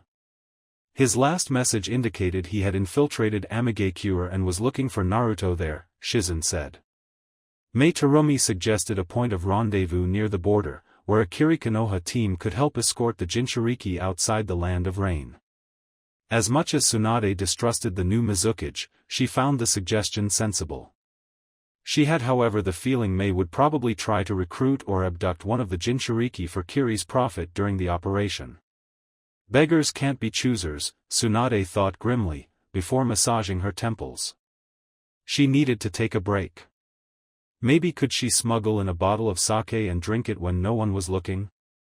With luck, Shizun wouldn't confiscate it. The last Senju's reveries ended when a strange animal crawled on her lap. Sarutobi's platypus had grown extremely fat, to the point the Godame wondered how it could move at all. I guess after staying around ninjas so long it picked up a few skills. The creature was heavy, and Tsunade glared at it. No, Perry, you can't stay on my lap. Sensei may have been too lax with you, but I sure shall teach you manners. The eyes of the platypus suddenly turned into those of a lost puppy. All right, you can stay. Just stop doing that. Tsunade petted the animal. Seriously, what did you eat this morning? A dog? By the way, Tsunade-sama, did you see Taunton? Shizun asked. She has been missing for hours. Tsunade glanced at the platypus, who did its best to look innocent. When Konan arrived to oversee Han, Yugao, and Sasuke's captivity, she stopped in front of their cells, closed her eyes, inhaled sharply, and shrugged. You must be in tune with your inner Han, Han told the two guards keeping his cell. Both had traded their old outfit for a copy of the prisoner's red armor. Where they got the odd pieces of armor, Konan did not want to know. Do you feel your inner redness shining past your mortal flesh? The words of the Han are the light in the darkness of my life, one of the guards said, meditating. I can feel it. When you will embrace the Han's divinity, the secrets of the cosmos shall unravel, the Gobi's Jinchuriki explained, your body will shine with pure undiluted awesomeness. You're all insane, Sasuke stated calmly, sulking in his cell. Yugao was meditating in a lotus position, doing her best to ignore Han's antics. May the great Han bless us, the second guard prayed. May our prayers make the world cool. Amen. In the Han we trust. Han added. Konan coughed, and the guards suddenly noticed her. Konan-sama. One of the guards gulped. This is not what it looks like. This is exactly what it looks like, Konan replied unimpressed, before glaring at the prisoners. I will have to replace them. Can't you stop corrupting minds with your nonsense? Now you can feel my pain, Sasuke deadpanned. This is not the Han's fault if people can feel the call of his divinity, the Jinchuriki shot back, the Han, in his great modesty, will be happy to welcome you in the ranks of the Church of Hanhood. You shall become a saint if you start wearing red. A cult needs martyrs. Konan rolled her eyes in genuine annoyance. It was the third set of guards Han managed to indoctrinate into his pseudocult since he began this charade. She briefly thought about how it all started, in the most ridiculous way possible. I know we meet under difficult circumstances, Pain started, as Han was brought before the Deva path, but I truly hope we can work together. If you cooperated the Han won't work with Rashi's murderers, the giant replied calmly, go fuck yourself. The Deva path's emotionless face twisted into small, controlled anger. You should be more polite. Patience never was the mark of a god. Han glanced at Pain, raising an eyebrow. You can't be a god, he said. Because the Han is a god. The Han says you're just a ripoff. Pain, for an instant, seemed paralyzed in genuine surprise. He hadn't expected that answer. Would you care to explain? Is it not obvious? A god is, by definition, awesome. The Han is awesome. Therefore, the Han is a god. Entirely logical. Now, on your knees, mongrels. I am not certain you understood kneel before the Han. Conan wasn't certain if the giant truly believed in his divinity or if this was simply a farce to mess with Akatsuki. The latter option was more probable, considering just how ungodly annoying the man was. After sending the guards away and calling another set to watch over the Gobi, Conan turned into paper and flew to the roof of Aim's highest tower. The Deva path was meditating there, watching the skies. He's here, the god wannabe started, he's in the city. Conan frowned, slightly disturbed. Seeing the body of her past lover walking and speaking had always put her on edge, even if she understood the sentimental value in him becoming the public face of Amigakure. Who? Sensei. Conan blanched. Jiraiya-sensei? Yes. The walking corpse of Yahiko frowned. I thought I detected his chakra signature in the past weeks with my rain control, but I lost track of his movements when it began snowing. Now, I am certain it was Jiraiya, and he is still inside our walls. This is bad. If their old teacher was in the city, who knew what could happen? How can you be certain? My agents informed me Jiraiya has been investigating on the disappearance of both Sasuke Uchiha and Naruto, Pain explained. Recently, some of my men reported the disappearance of few of our agents. Call it instinct if you wish, but I believe both events are linked. I wouldn't be surprised if Sensei managed to track us down. Do you want me to tighten the security? Conan asked. Increase the length of the curfew perhaps? Amigakure was already one of the, if not the, most policed city on Earth. Little there escaped Pain's notice. No. Yahiko's ghost crossed his arms, Nagato lost in his thoughts. This might be a golden opportunity to confront Sensei. Conan immediately understood. Since he's after the Jinchuriki, we can catch him while he tries smuggling them out, Pain confirmed. However, it also means we are running out of time. If he transfers his discoveries back to Tsunade or foreign nations, we might face hardships. The ultimate Kenjutsu needs to be completed as soon as possible. Conan had trouble believing that. While Naruto and Fu both appeared docile, the paper woman justifiably thought they would refuse to play along with Pain's plan. Han had loudly proclaimed his defiance already. The alternative, extraction, wasn't exactly workable either. Due to the loss of a few rings, the lack of replacements, and the fact the remaining Akatsuki members couldn't afford staying immobile for entire days, as they had operations to run, the extraction ritual took weeks to be finished under ideal circumstances. Akatsuki members had to take turns at powering it. It had taken months to extract the Ichibi and the Nibi already.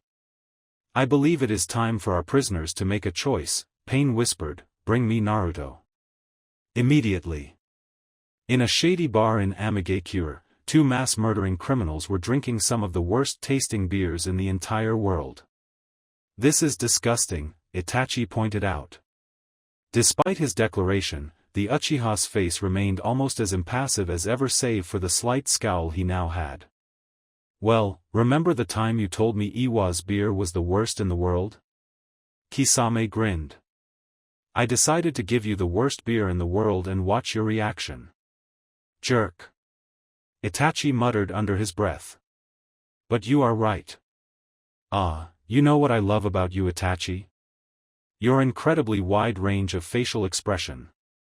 Seriously, sometimes I feel like I'm talking to an iceberg. As the Uchiha failed to answer, Kisame cracked his neck.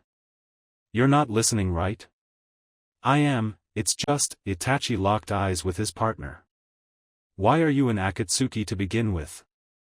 The man shrugged his shoulders, not at all bothered with the odd change in topic. Samahata and I want to fight, he replied, petting his creature. The shark-like beast licked his hand, much to the Uchiha's amusement. Working with pain leads to interesting fights. You could have stayed with the mist.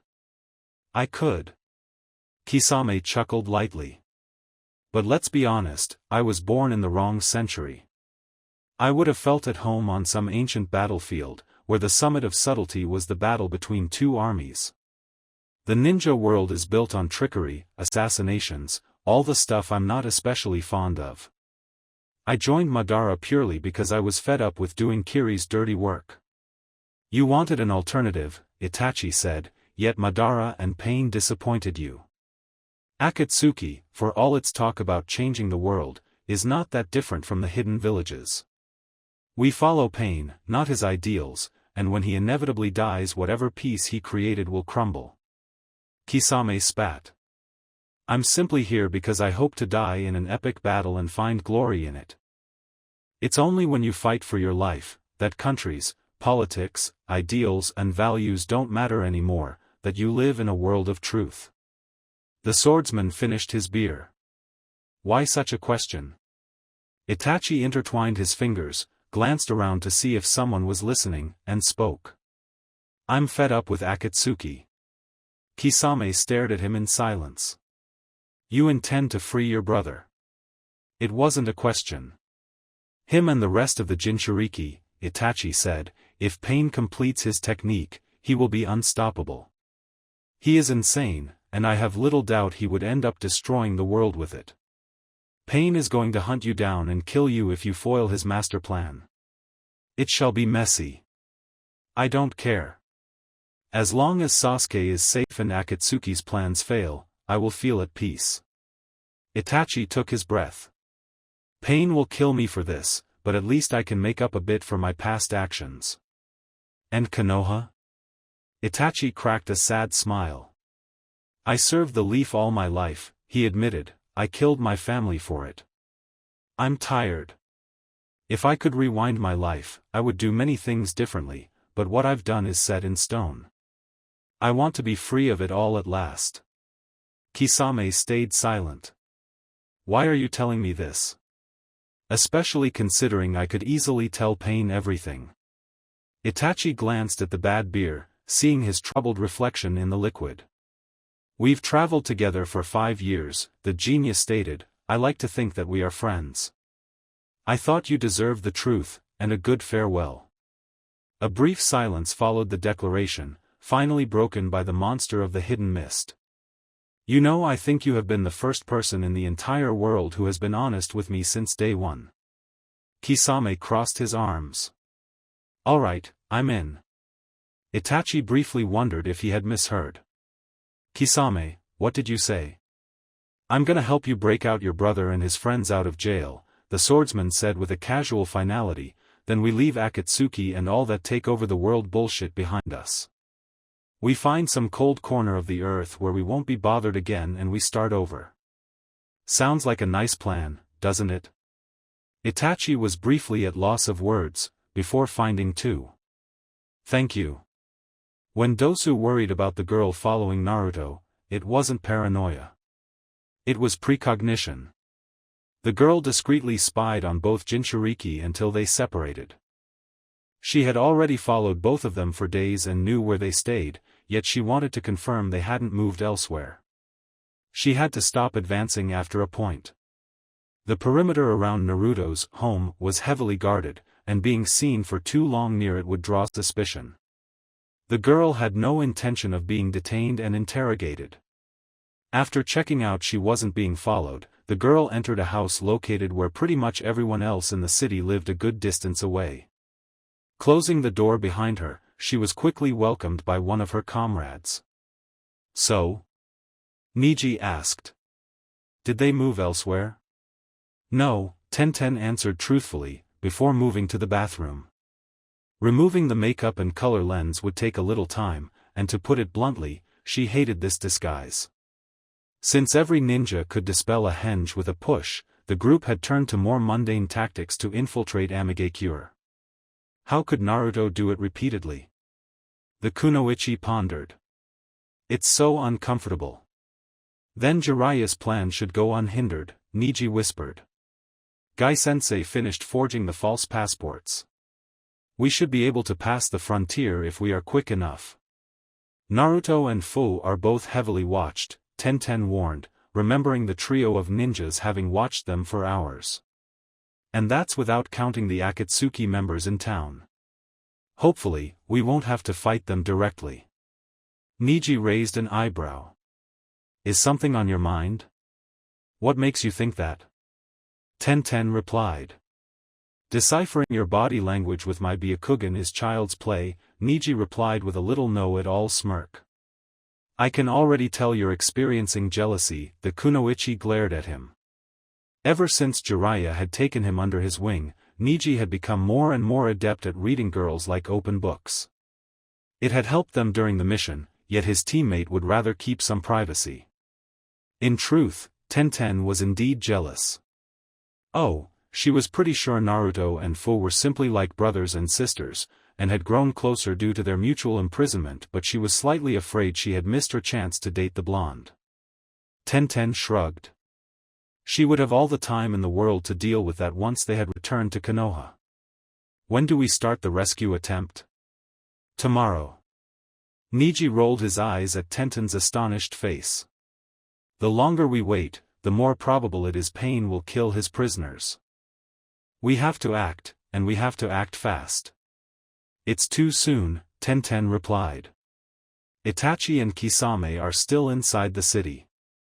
If we move I am aware of the risk, Jiraiya's voice interrupted the argument. But you know what they say, luck smiles to the audacious. The two teens exchanged glances. Who said that? They asked in unison. Me. They heard Jiraiya chuckled. Believe me, Pain will never see it coming. Nagato was a dangerous man. In Naruto's opinion, unlimited power should never be placed in the hands of an unstable individual.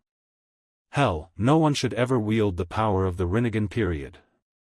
If the blonde had learned something, it was that people with power had the nasty tendency of abusing it or gain a false sense of self-importance. Pissing off the god wannabe was a big no-no in Naruto's book. So when he presented himself in front of Aim's dictator, the Uzumaki attempted to stay polite and cordial. Naruto, the man said softly. He had been reading old scrolls when Naruto had interrupted him. How have you been? Fine, Nagato. I am sure your spies told you the same thing. They did, but politeness never killed anybody. Nagato shrugged. His relationship with his distant relative was still extremely cold, and not only because of the weather. I had thought I could give a gift. Naruto glanced at the scrolls. A familiar symbol was written on them. Wait, they're Uzumaki scrolls, which Sasori inherited from his grandfather. I believe it is time for you to learn a little more about your origins. He handed the Jinchuriki the documents. You have the right to. After all, they started our shared story. Naruto took them, and blinked upon opening them. Is it some kind of joke? They're completely blank. If anyone could read a clan's lore, then a clan's secrets wouldn't be secrets, Nagato elaborated. Your grandfather encoded seals on the paper seals which can only be activated by the blood of the Uzumaki. My Rinnegan allows me to bypass this limitation, but you will need to cut yourself, I am afraid. Naruto briefly wondered if it was a trap, before realizing Pain had probably extracted a few blood samples from him already. Biting his finger, the blonde spread his blood over the paper, deeply curious.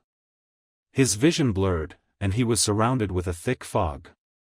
Is this an hallucination? He wondered. An astute comparison. Nagato's voice resonated around Naruto. The information inside the scrolls are a set of sensations sent to your brain by the seals, by using your blood as a medium. Another of the wonders Uzumaki could accomplish with Fuinjutsu. Naruto blinked, as the fog took a vague, humanoid form. It appeared to be the silhouette of a grown, but aged man, clad in robes and whose eyes were full of sadness and despair. My name is Uzumaki Kiryu, last of the 7 lords of Uzumaki, scion of the House of the 6 Paths, and the former archivist of the Uzumaki clan. The voice resonated like a distant echo. If you are hearing my words, it means 2 things, that the blood of the Uzumaki runs into your veins, and that I lost against a foe all my knowledge could not overcome, death itself. I sacrificed most of my chakra and life force so these words could reach future generations. Do not waste them. Naruto, Nagato whispered, let me present you your grandfather. These scrolls contain my memories, given life through blood and seals. In them, I stored what I could salvage of our culture. Our arts, our traditions, our history, our music, our architecture and our knowledge of sealing, of warfare, of ninjutsu. But the legacy I leave you shall be more grandiose in scale and purpose.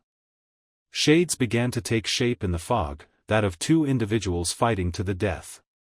Contrary to popular belief, the Uzumaki are not a splinter faction of the Senju. No, the first Uzumaki were the result of forbidden unions between the Senju and their hated foes, the Uchiha. While Uchiha and Senju are each halves of a greater whole, we Uzumaki alone have the potential to one day equal the Sage of the 6 Paths. It is my firm belief one day, the fabled Rinnegan shall be reborn through our bloodline. Wait, Naruto blinked, does it mean Sasuke and I are related?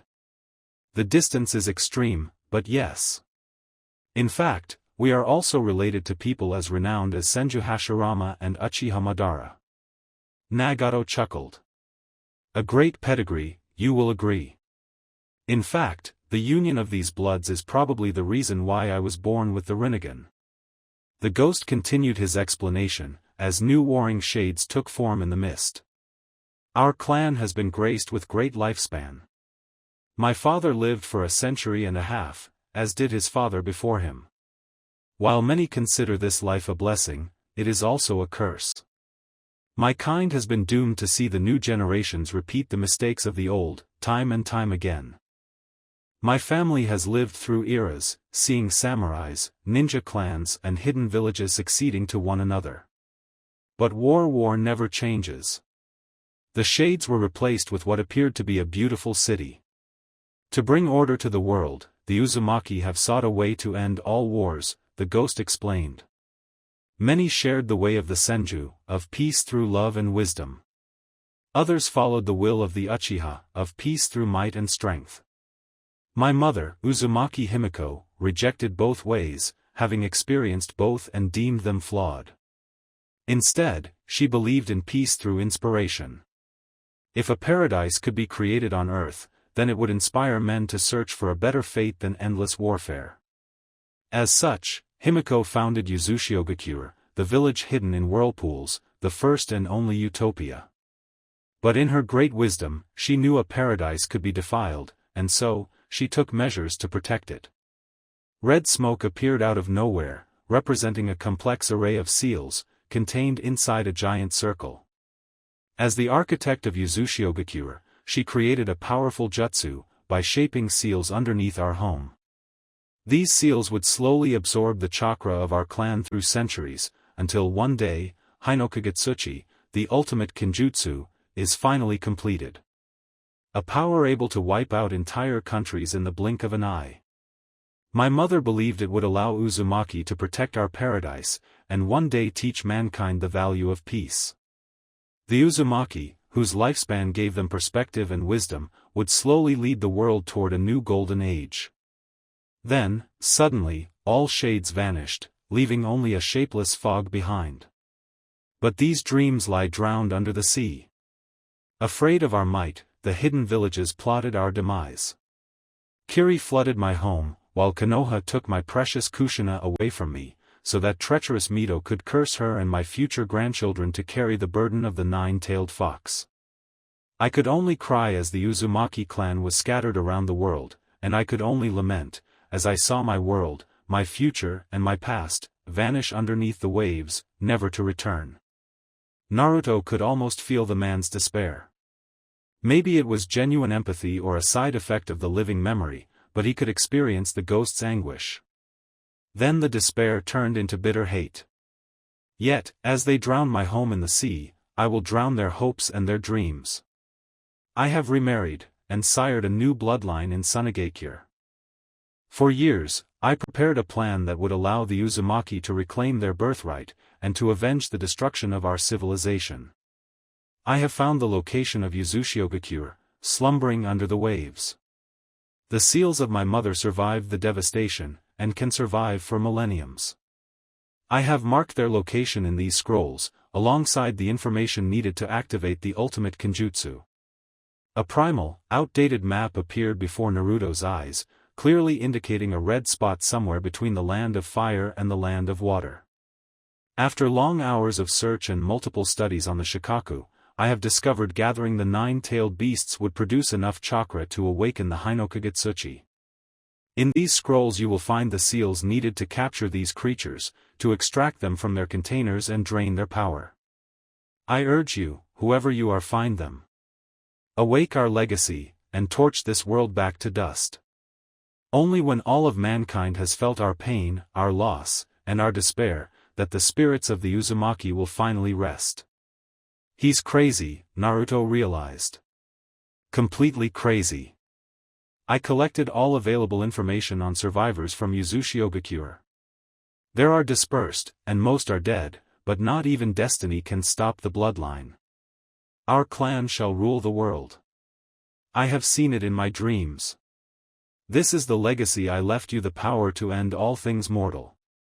The ghost sighed one last time, his voice weakening. Farewell, my successors. Finish what we started, let the world burn, for it won't be missed. The return to reality was very abrupt, causing Naruto to blink in surprise. It was a strange experience for Sasori too. The first time he looked into these documents, Nagato whispered. You will adjust after you reach the third or fourth memory, I believe. This is crazy, an ultimate Kenjutsu? Naruto narrowed his eyes. My grandfather was insane, yes. After all he went through, it does not surprise me. Nagato shrugged. No matter his state of mind, the data he gathered within these scrolls was correct. Sasori went on to search for his distant cousins, and he found me. We also found a girl called Karen, but our genes were dormant in her. Kusa and later, Orochimaru, sought to awaken them through experiments, which gave her a volatile personality and mental instability. She is unfit to lead this world to its golden age. Golden age, you can't mean, the blonde paled, as he suddenly understood everything. You're gathering the bijou to awaken this ultimate Kenjutsu? And destroy the world with it? Yes and no. I have already started salvaging our legacy and I fully intend to use it. But to bring everlasting peace to the world, not to destroy it, as your grandfather wished. I have grown beyond the sentiment of revenge. Nagato intertwined his fingers.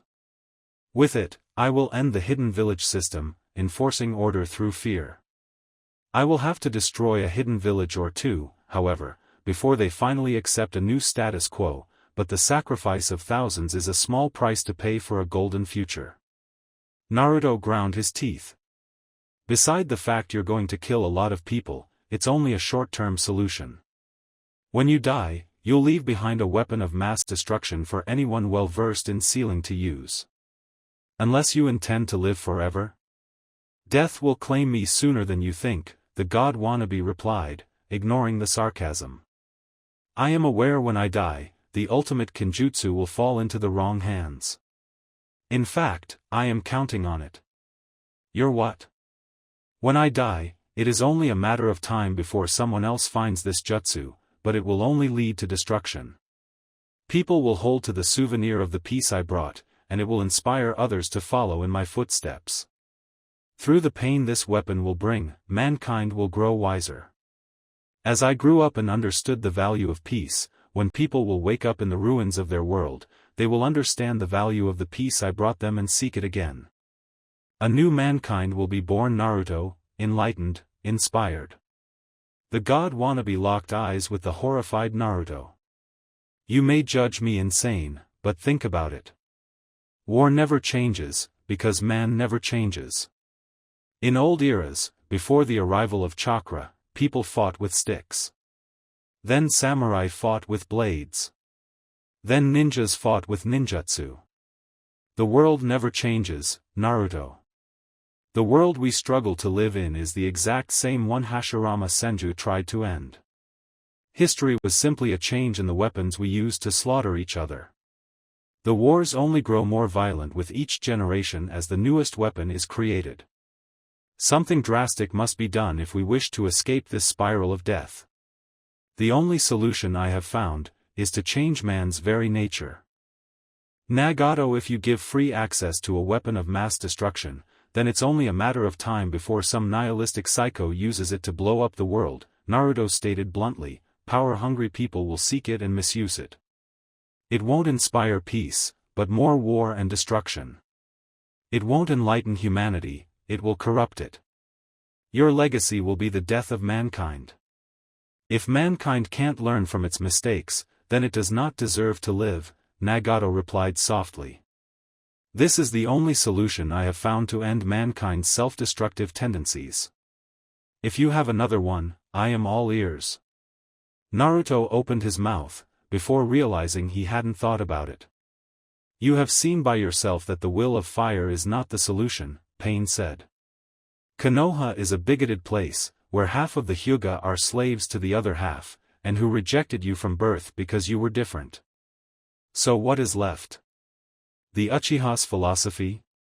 Madara proved it only brought chaos and mayhem. So I await your solution, Naruto. The Jinchuriki struggled to find an answer, before finally giving up. I admit it, I have none, but the fact I haven't found it yet does not mean your solution is necessarily the right one, he argued calmly. Pain inhaled sharply. Naruto, I am offering you the possibility of being part of something greater than you and I, or any man. I am offering you a chance to save this world. To build the foundation of a future golden age. So I ask you, will you join me willingly or not? Do not lie, or I will know it. Naruto hesitated an instant. The answer was clear in his mind, but it would be his doom. Whether I lie or say the truth, I'm doomed anyway, he thought. At least he was honest with me. Time to return the favor. Nagato, I think you're misguided. Your solution is too costly, and there is no guarantee mankind won't blow itself up when you're gone. And I think all of us should control our own life.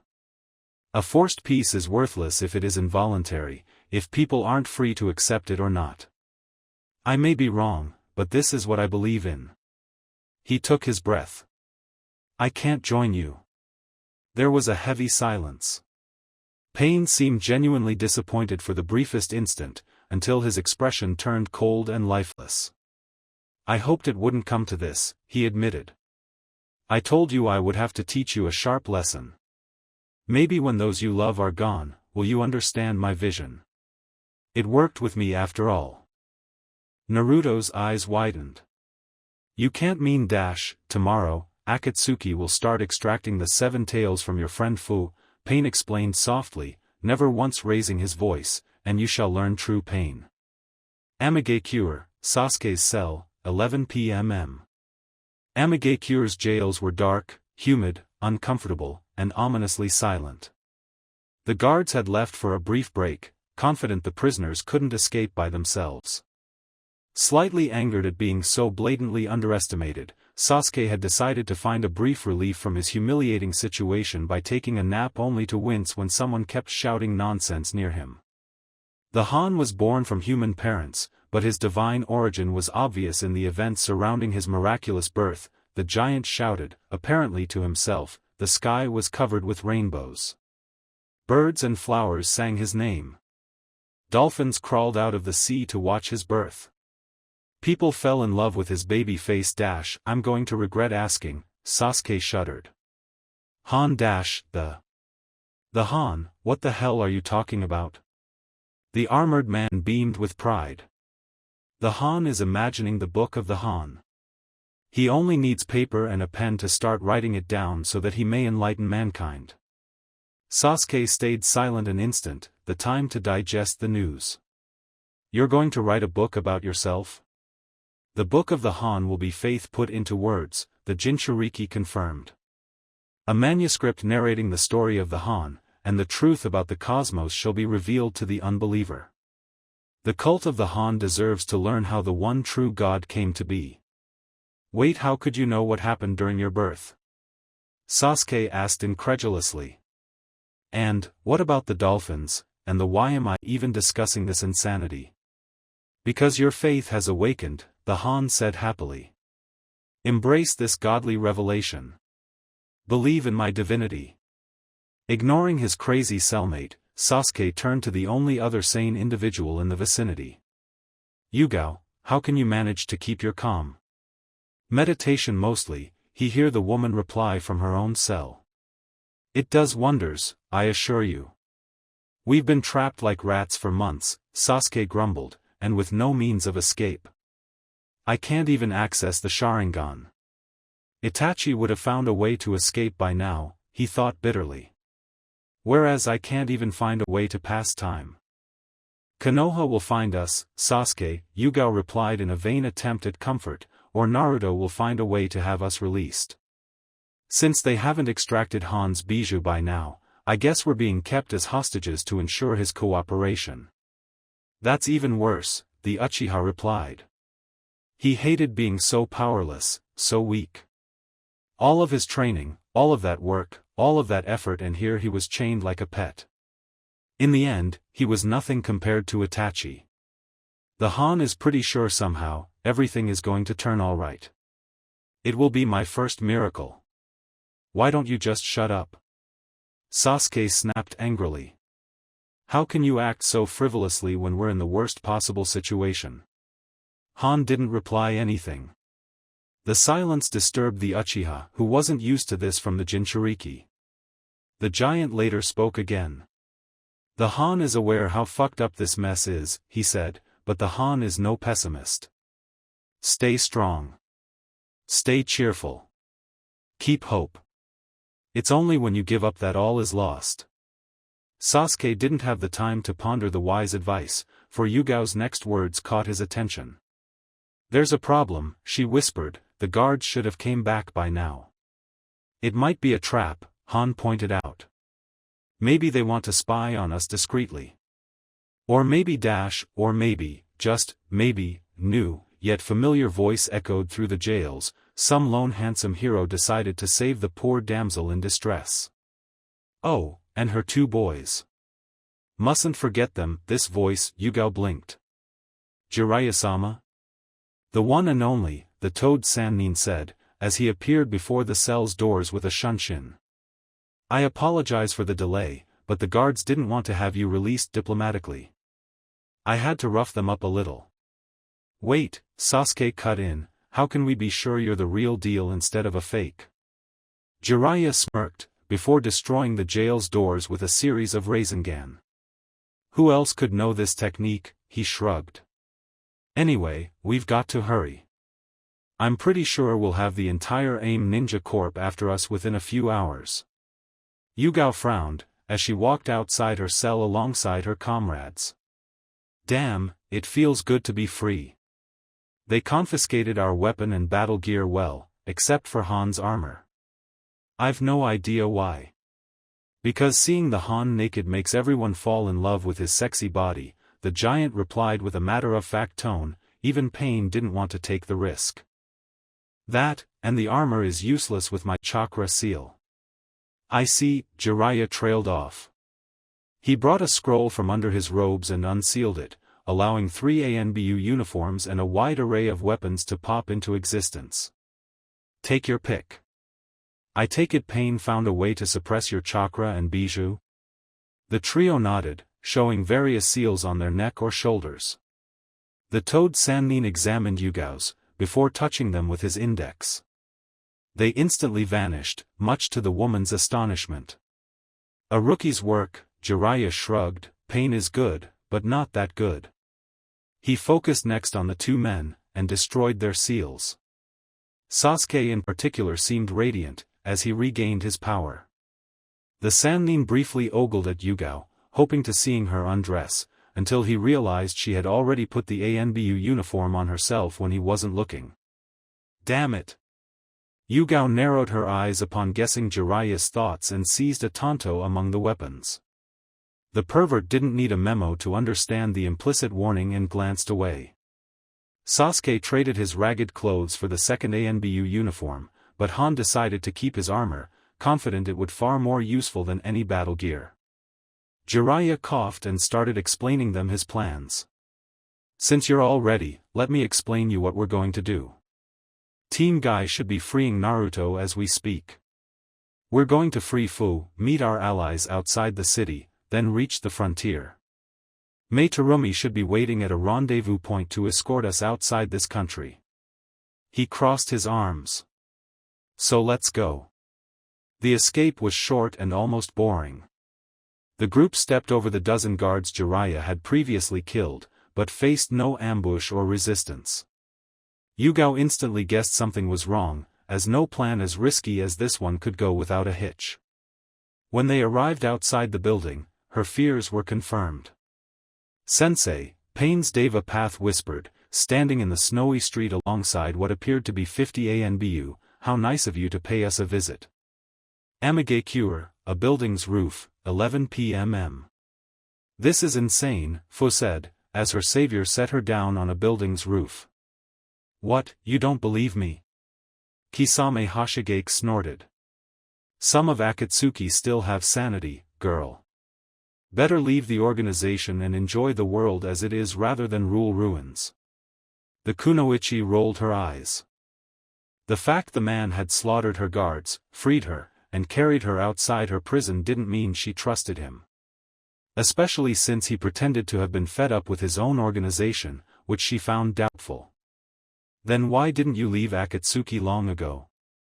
Because I'm doing this as a favor to a friend, and if I didn't have that friend, then I wouldn't be stupid enough to defy Pain. Kisame shrugged. I thought you should be a little thankful for my brief moment of suicidal overconfidence. Fu shut her mouth. Truth to be told, she was thankful the man had freed her, even if it had been completely unexpected. But he was still a ruthless criminal, and she was wary of him. That, and the others are still in danger, she thought. Thank you, she finally admitted.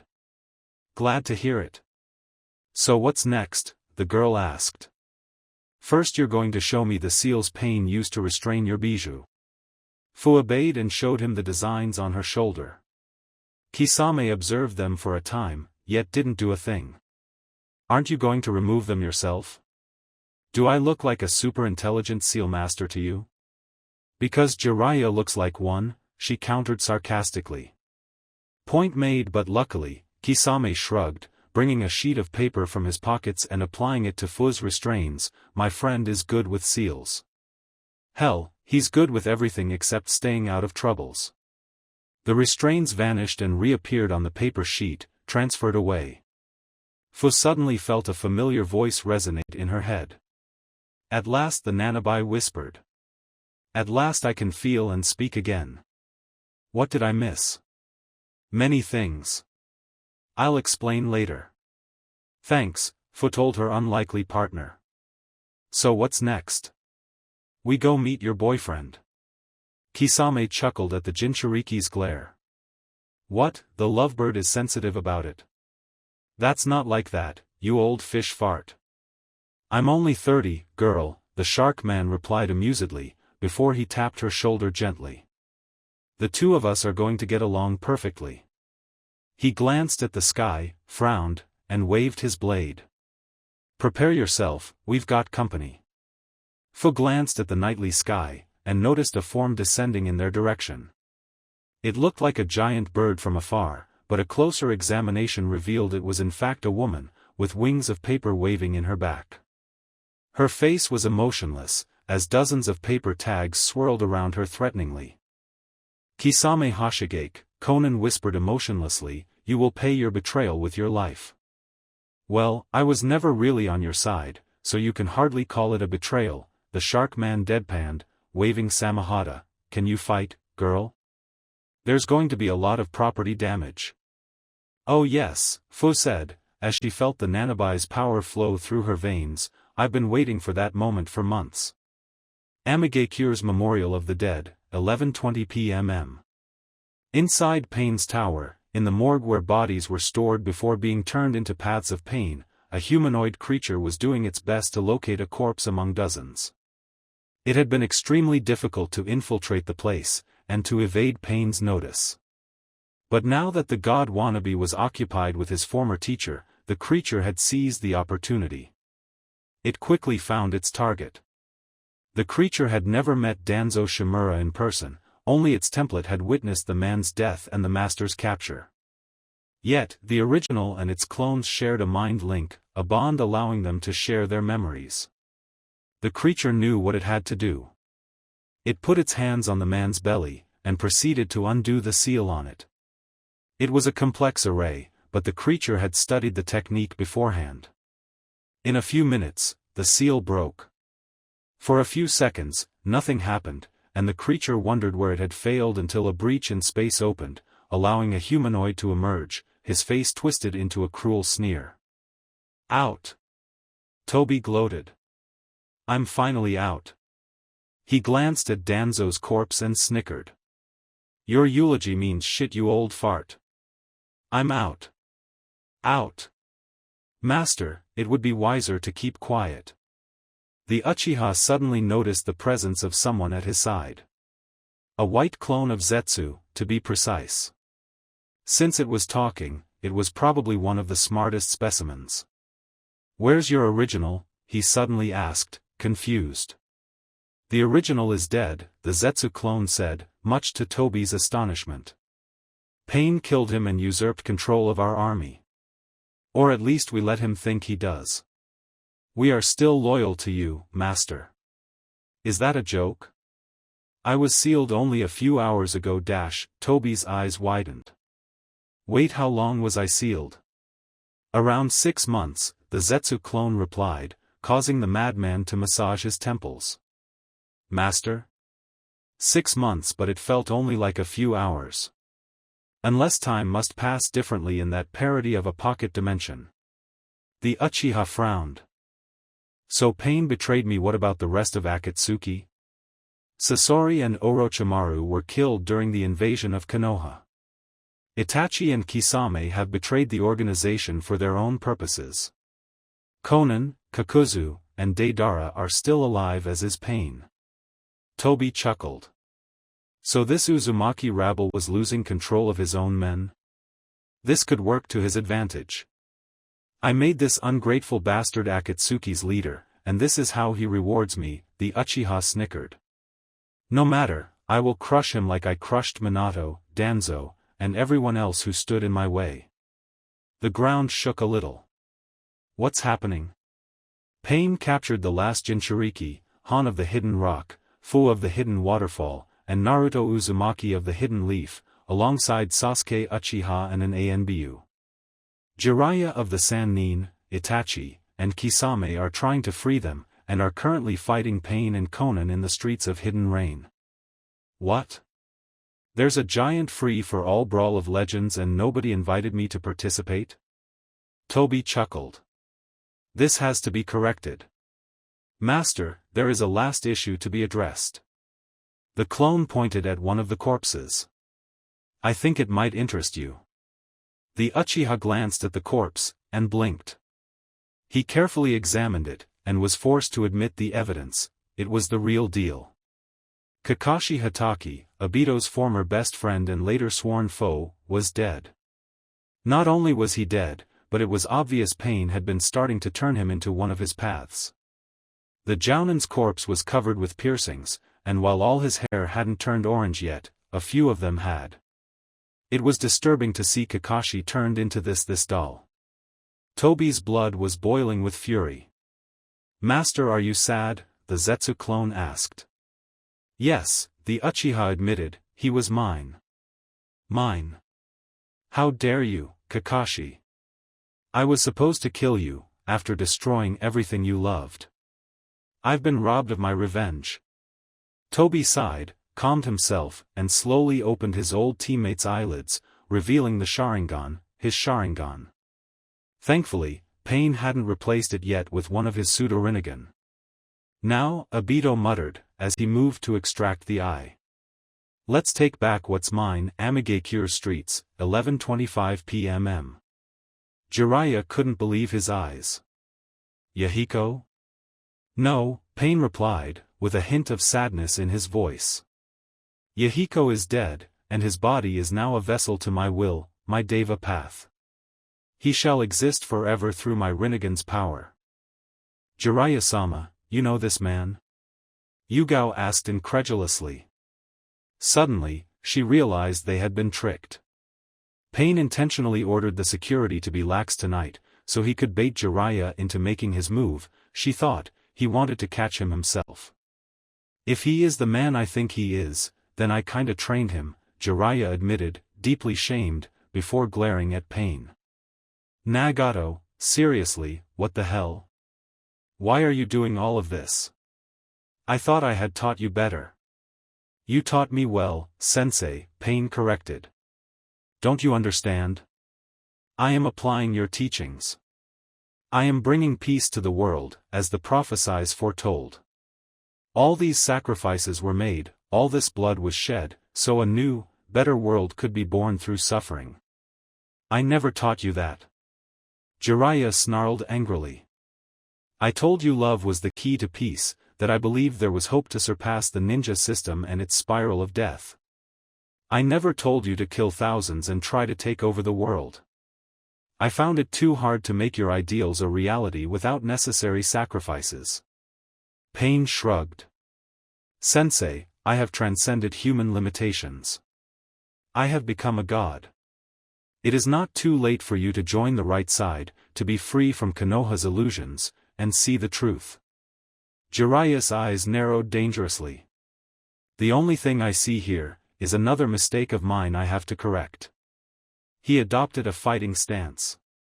"You are no longer my student, Pain. I regret it came to this, but I will not surrender to you, you self-righteous brat." "Me neither," Sasuke whispered, his Sharingan activating. "No way I'm going back to your cells. I'll live or die on my feet."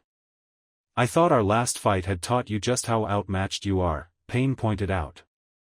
"You took us by surprise last time, when we were exhausted and divided," Yugao shot back, readying her tanto. "This is not the same." The boast was hollow. The only reason she hadn't tried to attack yet was that it was suicide. "We must stall for time," she thought, "until we can seize an opening." "Look at you," Pain began, "we are Legion, and you are 4. "And what for?" "A genin barely out of the academy, an ANBU, an old man past his prime and a Jinchuriki having deluded himself into believing in his own divinity. The odds are pretty one-sided." "Yeah," Jiraiya admitted, before turning it into a boast. "The odds are grossly in our favor." "Divinity? Nah, the Han was just messing with your head. He was born to transcend the gods." The giant started producing steam. "Not to die as one." The god wannabe appeared genuinely disappointed for an instant, before his voice echoed with cold indifference. "So you will make your last stand? How pitiful." Pain raised his fist.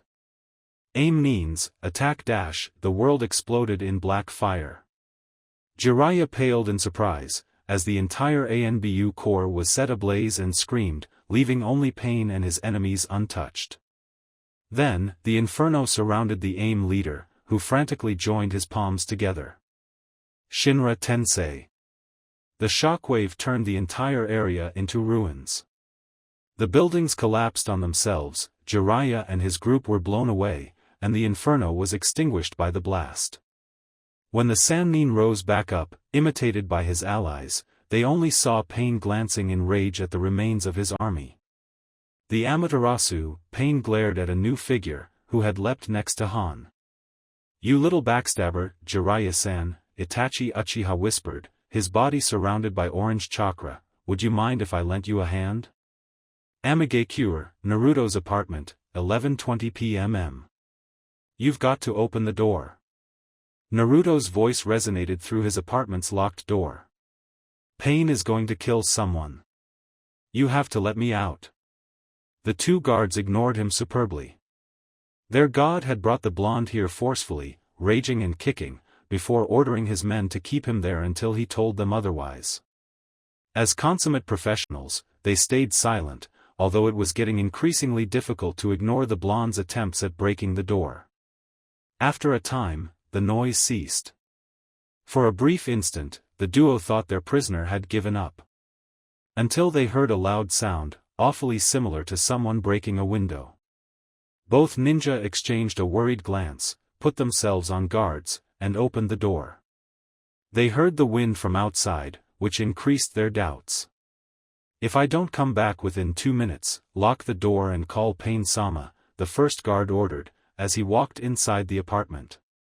"Maybe it would be wiser to just keep our post.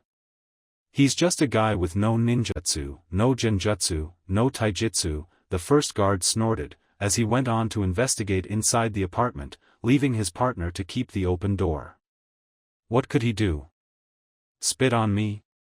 The guard, a kunai in hands, advanced carefully through the apartment, reaching the source of the wind, the cocktail bar.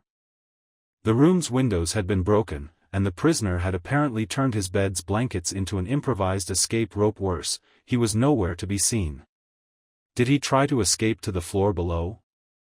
The guard wondered, approaching from the windows. He won't get far. It was at this moment Naruto jumped from behind the cocktail bar, a shard of glass in hand which he promptly shoved through the man's throat and carotid. The man's scream was muffled by his blood, and he collapsed to the ground. Naruto didn't even wait for him to die to steal his weapons and equipment. "Oboro," the guard's partner called frantically, panicking over the lack of answer. When someone finally entered his line of sight, it was a blonde teen whose hands were covered with blood, and who was aiming at the guard's head with a kunai. The ninja promptly realized the danger and attempted to close the door. "You can do it, you can do it," Naruto thought frantically as he threw the kunai as fast as he could. The weapon pierced the guard's right eye before he could close the door, causing him to scream and collapse on his back in shock. Naruto raced toward him, grabbed a second kunai, and then promptly finished the man by stabbing his face, repeatedly. It was a very messy way to go. "You should have opened the door." Stealing the guard's equipment, the blonde briefly considered taking the AIM uniform as well, before realizing without makeup anyone in the city would recognize him on sight. Think, he told himself, reaching the building's stair and frantically descending. "They hold Fu in an apartment at half an hour from here. If I run really, really fast, maybe I can rescue Fu before the guards there find their murdered friends and call the alarm." Assuming, of course, Pain didn't move her already. "Then I must find someone who knows about the location of the others, interrogate him, and then rush at them before Pain realize I've escaped. Then we can run the hell out of this city. With luck, Itachi will help." Anyone with half a brain would realize this insane, desperate plan was doomed to failure, and Naruto was painfully aware of it. In all evidence, it would end with Fu dead anyway and the blonde under bigger scrutiny. But this was the only plan he had, and if Pain thought the Naruto Uzumaki would let him murder a friend without fighting back, then he didn't know the blonde at all. "You've beaten worse odds, you can make it work," Naruto vainly reassured himself. "You must make it work." When he finally reached the end of the stairs, he entered the building's entrance hall. 4 guards were waiting there, all wearing AIM's standard Chunin uniform. They all glanced at him in surprise, and adopted fighting stances. "They will always underestimate you," Naruto remembered Yugao's lessons. "They will attribute your victories to blind luck, and they will never see you as a threat. To them, you are a mere civilian or cannon fodder. This is your strength. They will never go all out like they do against renowned ninjas, which means you will have the advantage of surprise. You have to hit hard and fast, before they realize they're fighting for their life. Quickly examining the hall in a split second, Naruto elaborated a plan on the fly. He memorized the guard's location, before grabbing a flash bomb and as many kunai as he could. There's a reason why ninjas carry things like flash bombs, smoke bombs, shuriken and kunai. When they're trained from birth to shoot fireballs, Enko had taught him, the stuff seems boring, but 80% of the ninjas don't die because of flashy jutsu, but from wounds caused by kunai and explosive tags. They're the real weapons of mass destruction of the ninja world. Shuriken are awesome to distract an opponent. Smoke and flash bombs can help you escape to fight another day, but with your good memory and reflexes, I think you could use them offensively. Closing his eyes, Naruto threw the flash bomb, and the room was filled with bright light. While the ninjas shrieked out of surprise and temporary blindness, Naruto launched a volley of kunai at their rough location. Half the guards were killed on the spot, as the weapons pierced their chest and head, but 2 of them managed to dodge on instinct. The blonde heard one of them approach. Opening his eyes again, Naruto raced forward his newest opponent. The Jinchuriki raised his fist and smashed the Ainin's face as hard as he could, successfully dislocating the jaw. The man grunted and retaliated by trying to punch the teen's chest. But the Chunin was no Lee. Not as strong, and nowhere near as fast. Dodging the blow, Naruto unleashed a low, semicircular kick, targeting the man's inside knee. The surprised ninja lost his balance and landed to the ground. Naruto, wasting no time, stomped on his skull with his foot, repeatedly, until the man stopped moving. In the heat of the battle, Naruto didn't even bother checking if he had killed the man or just knocked him out. With his companions dead or incapacitated, the last Chunin executed a series of hand seals, and fired a powerful water stream at the blonde. The ninja dodged it with some difficulty, before throwing 3 smoke bombs at his opponent. The man was surrounded by smoke and began to fire his jutsu randomly, unable to perceive anything. Then he felt someone grabbing his hair. The next second, Naruto smashed his enemy's skull against the nearest wall. The man's life ended with a loud, sickening cracking sound, his corpse falling to the ground. Panting heavily, Naruto glanced at his bloodied hands, then at his work. He briefly felt disturbed by his own brutality, but quickly brushed the issue aside. You'll feel guilty later, he thought, as he regained his composure. You've got to, his brain exploded. Or at least, it felt like it. A powerful, high-pitched sound ravaged his ears, and a terrible headache nearly brought him to his knees. It was an atrocious experience. He was so caught in his shock and pain he didn't fight back when a strong hand grabbed his neck. Naruto was quickly sent flying through the building's door, landing on the snow outside. He was almost knocked out by the sheer shock, yet managed to stay awake. Feeling nauseous and confused, he still managed to rise up to his feet. The air felt cold, and the street's neon lights blinded him, slightly blurring his vision.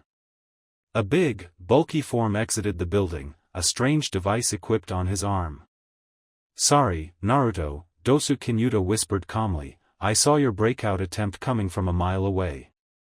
Dosu Pain is fucking insane, the blonde protested.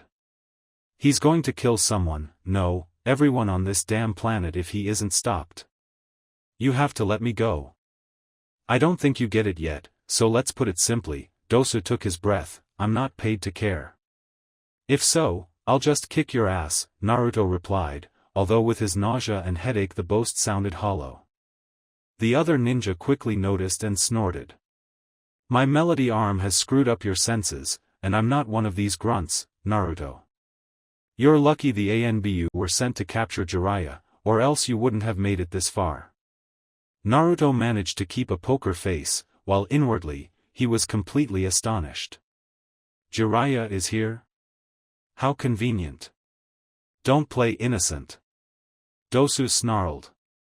This was your plan all along, was it not? You had your friend start a diversion so only grunts were left to keep you jailed, and then you could escape on your own dash. While Dosu was occupied ranting, Naruto had managed to fight the nausea long enough to grab 4 shuriken, and aimed for the ninja's eyes. With luck they would pierce them so Naruto could make a quick getaway, without wasting time with this loser. However, before he could launch the projectiles, 4 strong hands grabbed his shoulders and forearms from behind. The Jinchuriki was quickly tossed to the ground, and pinned on the snowy ground in spite of his frantic resistance. Moving his eyes, Naruto paled upon realizing he was surrounded by at least a dozen nins. Did you really think I would face the Jinchuriki of the 9 tails without backup? Dosu mocked him. I know you're good, pal, so I ain't gonna underestimate you. He glanced at a hooded figure. Kabuto, paralyze him. Don't worry, Naruto-kun, the man whispered with a cheerful voice, as his hand became clad with a chakra scalpel. Sure, you won't be able to move for a long time, but hey, it'll be mostly painless. No, no. The teen snarled, struggling to free himself, without success. Let me go. Shut up. Dosu raised his foot, ready to stomp over the blonde's head. I said shut up you little piece of dash. A green blur hit the madman and sent him flying to crash into a neon light. 2 seconds later, the Chunins pinning Naruto to the ground were promptly killed by a volley of projectiles, releasing their grip. The blonde quickly freed himself and rose up, surrounded by chaos.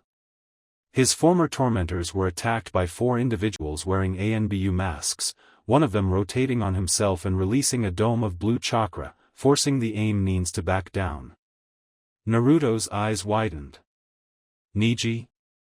Next time, Naruto, please try not to get captured and taken to a foreign country, the teen replied with a familiar voice. It was a pain to find you. You can thank us later, Tenten added, throwing a metal sphere at this Kabuto. For now, please could you focus on our enemies? The blonde nodded, throwing a few shuriken. Guys, they're going to kill Fu, we can't dash. Jiraiya-sama is taking care of it. Niji cut him. We must defeat these guys before the entire city is alerted. Naruto, at your left. The Jinchuriki barely had time to turn his head, as a mass of muscle and rage tackled him and threw him a few meters away. Naruto quickly rose to his feet and dodged a powerful uppercut with a small leap. Alright, Dosu whispered with bloodthirst seeping into his voice, I wanted to deal with you without maiming you too much, but now I'm gonna beat you within an inch of a life. Naruto narrowed his eyes. Bring it.